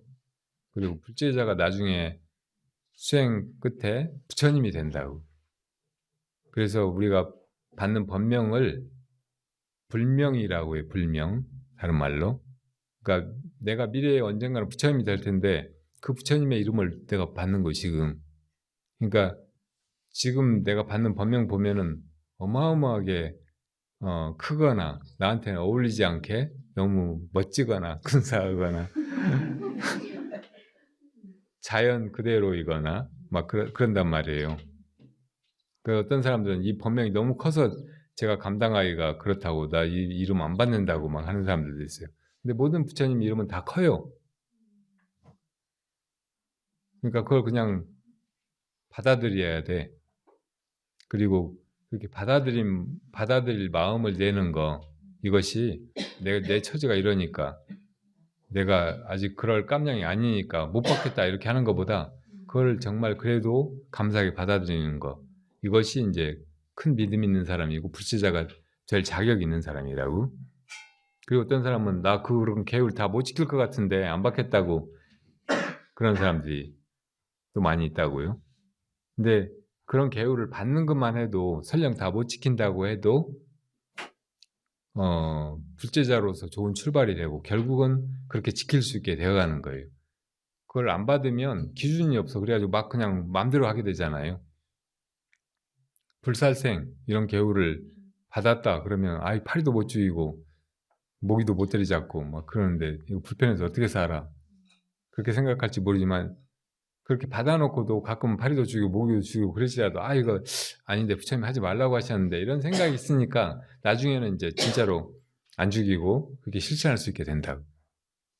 모기도 잡아서 내보내고 파리도 못 들어오게 그냥 하고 들어왔으면 잡아서 내보내고 이렇게 살게 되는 거예요. 그러니까 이게 다 이제 계율을 가진 공덕이지 그냥 저절로 그렇게 되지가 않거든요. 그러니까 내가 당장 못 지킨다고 해도 계율을 받아두는 것이 좋다고. 그리고 나는 못 지키니까 아직 못 받겠어 하는 마음은 겸손한 마음이 아니고 나 편하게 살래.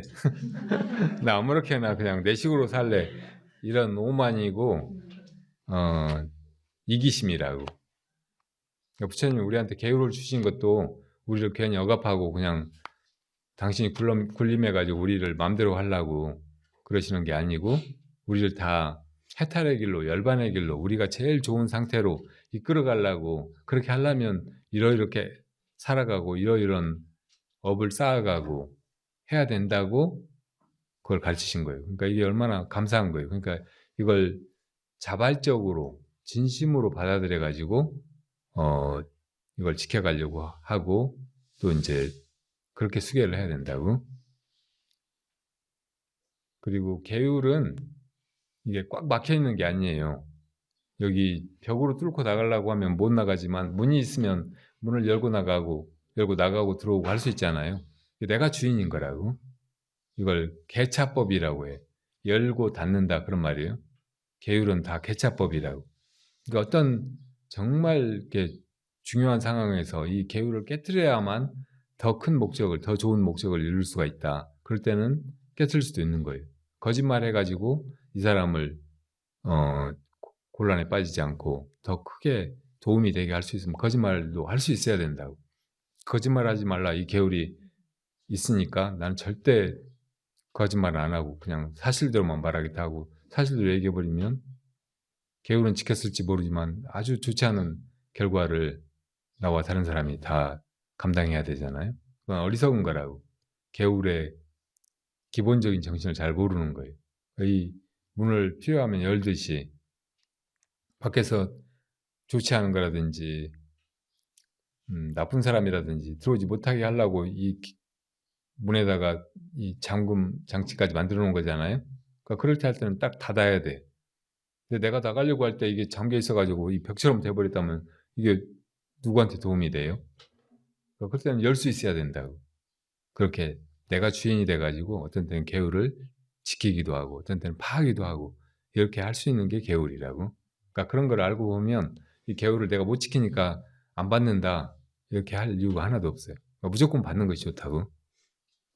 그리고 이름은 이제 새로 태어난 불자에게 이제 부처님 되는 그 길로 흐트러짐 없이 가라고 그렇게 주어진 이름이니까 불명 받는 거를 아주 뜻깊게 생각하고 이제 앞으로 그렇게 살려고 분명하게 마음을 가져야 돼.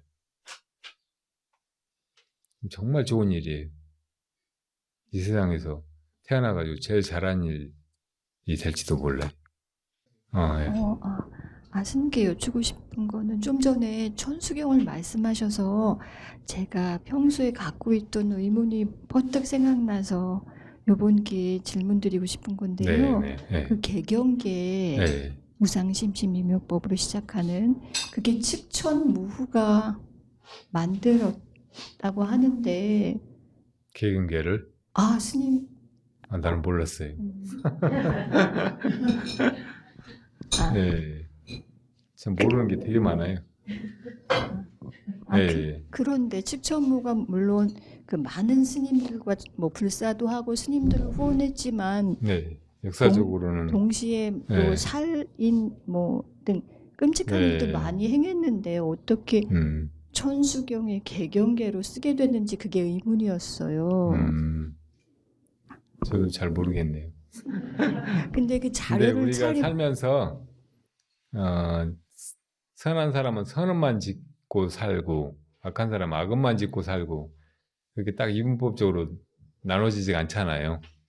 대부분의 사람들이 선한 마음, 악한 마음을 같이 가지고 있고 선업도 짓고 악업도 쌓고 하면서 그렇게 막 흘러간다고. 기본적으로 인간 세계가 저 천상보다는 훨씬 열악하고 지옥이나 축생계보다는 훨씬 낮고 한 중간적인 그런 세계예요. 그러니까 반선 반악 이 정도의 세계라고. 왜 이 세계에 우리가 왔을까?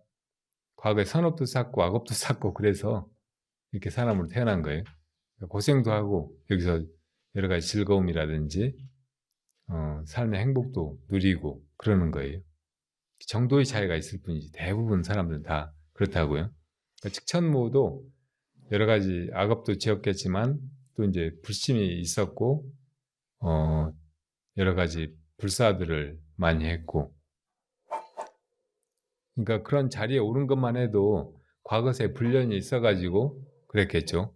과거의 선근 때문에 그런 위치에 있었는데 또 이제 막 악업도 많이 쌓았잖아요. 그러니까 그 과보는 또 나중에 받을 거예요. 다음 생에 받고 있겠죠. 받았거나. 그런데 어쨌든 네네네. 우리 조선조에도 어떤 왕의 그 왕후가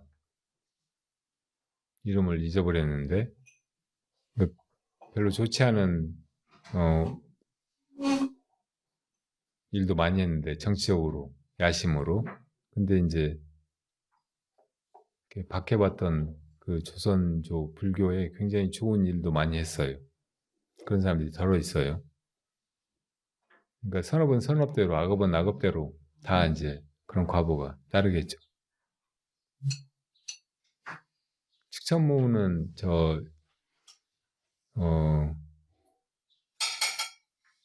용문석굴 거기 불상 있잖아요. 예. 그 불상이 윙강, 운강 석굴의 그 불상보다 훨씬 원만하고 아름답잖아요. 근데 그 불상 얼굴의 모델이 식천모라고 하더라고요. 일부러 자기 같이 만들려고 했겠죠. 근데 그만큼 원만하고 아름다운 얼굴이었을 수도 있어요. 근데 그것도 이제 과거세 이렇게 선업의 공덕으로 이렇게 타고난 얼굴이었겠죠. 근데 그 생에 지은 악업 때문에 이제 지금은 엄청 못생겨졌겠죠.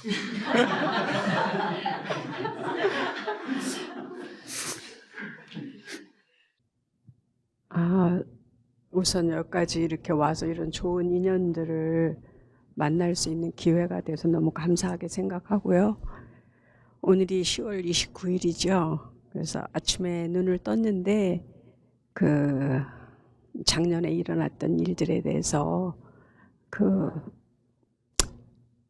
시간이 멈춰 있을 그런 그 부모님들 생각도 났고, 또 저는 운 좋게 살아서 이 나이가 돼서 이런 불법을 만날 수 있는 이런 기회가 있는데, 그렇지 못한 그 159명의 그 분들에 대해서도 생각이 났고, 그러면서 이제 따라오는 또 그 안에서의 어떤 분노 같은 것도 있어요, 늘. 근데 이제 그런 것들을 이제 좀 지혜롭게 잘 다스려야 되겠다 이런 생각이 들어서 그 안에서 그 일어나는 이런 어떤 현상들에 대한 그 바깥에서 일어나는 현상들에 대한 나의 감정과 나의 분노 이런 것들이 어떻게 지혜롭게 이것을 이제 표현하고 살아야 되는지에 대해서 다시 한번 생각할 수 있는 좋은 기회가 됐을 것 같고, 그래서 오늘 그 제일 가슴 아팠던 얘기는 그 어떤 아버님이 하시는 말씀 중에 자기 딸이 내가 왜 죽어 있지 하고 영문도 모르고 너무 당황해하고 있을 것 같다는 그 말씀이 굉장히 그 가슴에 왔었어요. 그래서 그 죽은 영혼들에 대해서 생각을 좀 잠시 해봤으면 좋겠다 그런 생각을 했고, 좋은 인연으로 좋은 역할을 하면서 살았으면 좋겠다 그런 생각을 했습니다, 이번 기회에. 네, 네, 감사합니다. 네. 우리가 한 생을 살아가면서 자기가 직접 겪는 일도 있고 또 주위에서 벌어지는 일을 간접적으로 이렇게 체험하면서 살게 되잖아요.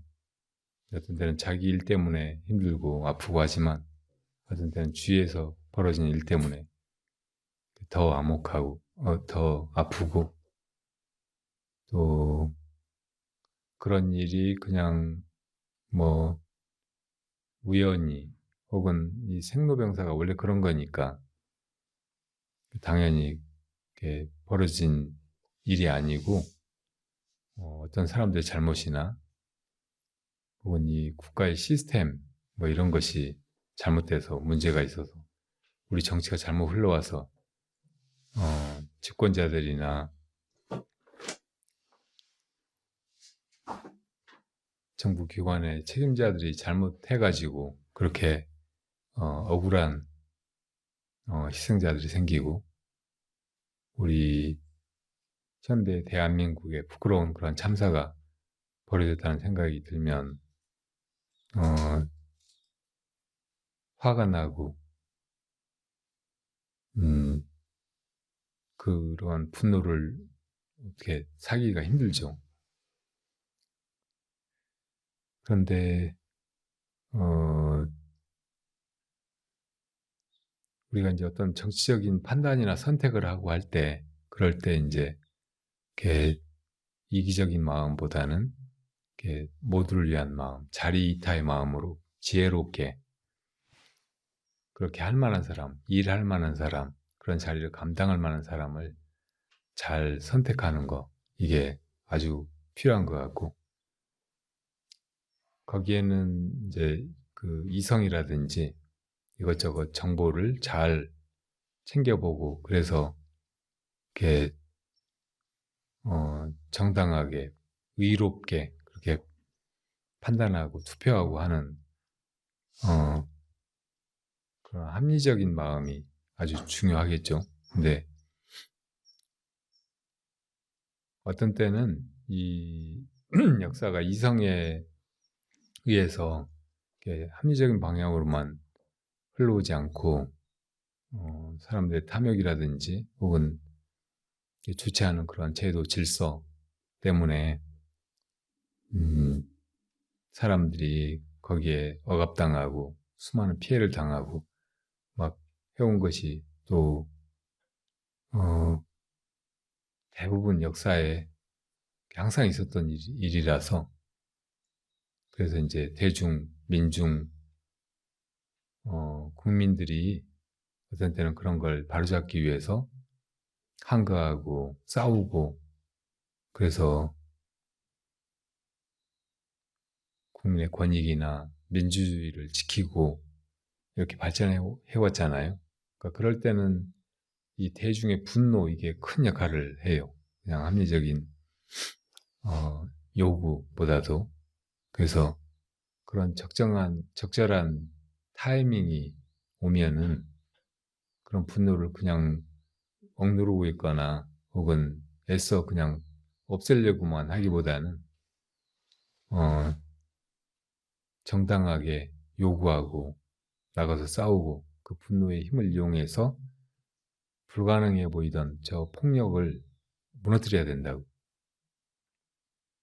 근데 이게 이렇게 아무 때나 막 그러면 효과도 없고 오히려 우리가 희생만 당하고 하니까 적절한 타이밍에 적기에 그렇게 할 필요가 있는 것 같아요. 지금 현 정권이 잘하고 있는 것이 아무것도 없어요. 근데 대부분의 사람들이 잘못된 정보라든지 혹은 자기 가진 거, 뭐 권익 이런 걸 지키려고 그래도 다수가 저 정권을 지지하고 그렇게 투표한 바람에 그렇게 검찰권이라든지 이렇게 제대로 작동하지 않는 언론의 권력 이런 거를 이용해서 사람들을 이렇게 속이면서 계속 이런저런 문제를 일으키고 하고 있잖아요. 그러니까 대부분의 사람들이 이제 이런 분노를 어떻게 주체하지 못하고 정말 우울하고 답답하게 그렇게 하루하루를 지내고 있고, 또 그러다가 막 병나는 사람도 많고.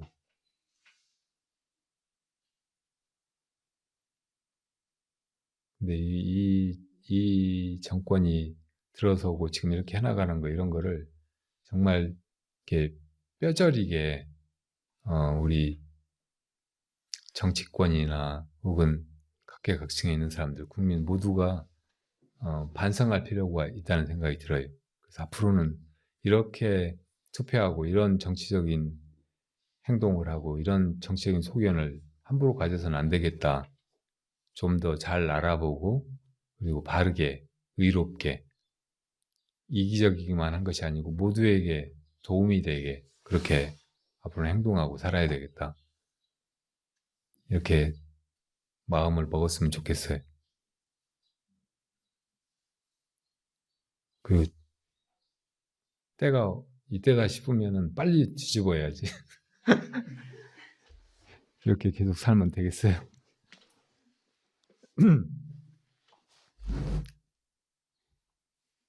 근데 이제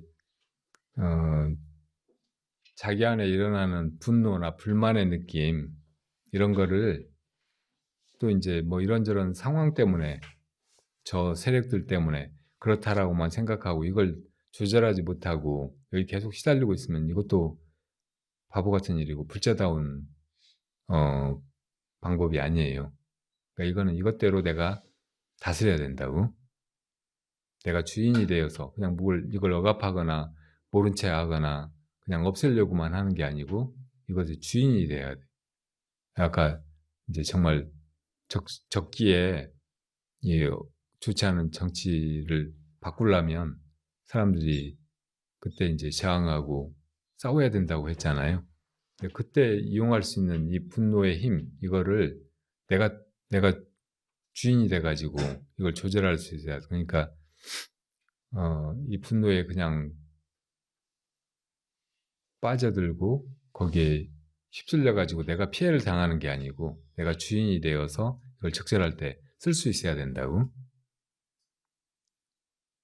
정말 그냥 머리 써서 어떻게 해보려고 하면 안 되는 일을 화나가지고 확 하면 홧김에 그냥 돼버리는 일이 되게 많거든요. 그러니까 그때는 분명히 화가 나쁜 거지만 그 화의 힘을 우리가 잘 이용하는 것이라고. 그렇게 이제 대중적으로도 국민 모두가 지금 있는 이 울분 같은 거를 나중에 어떤 에너지로 돌려서 이렇게 큰 일을 같이 해내야 된다고 생각이 됩니다. 그러니까 그러자면 이 화를 자기가 통제할 수 있어야 되고 자기가 그 주인이 돼야 된다고. 그러려고 하면 또 이목구를 해야 돼. 뭐가 이렇게 화를 내는가? 뭐가 이 상황을 지금 보고 있는가? 무엇이 화를 일으키고 있는가? 그걸 논리적으로 따지는 게 아니고 지금 내 마음에서 일어나는 화, 이것이 어디서 일어났는가? 무엇이 일으켰는가?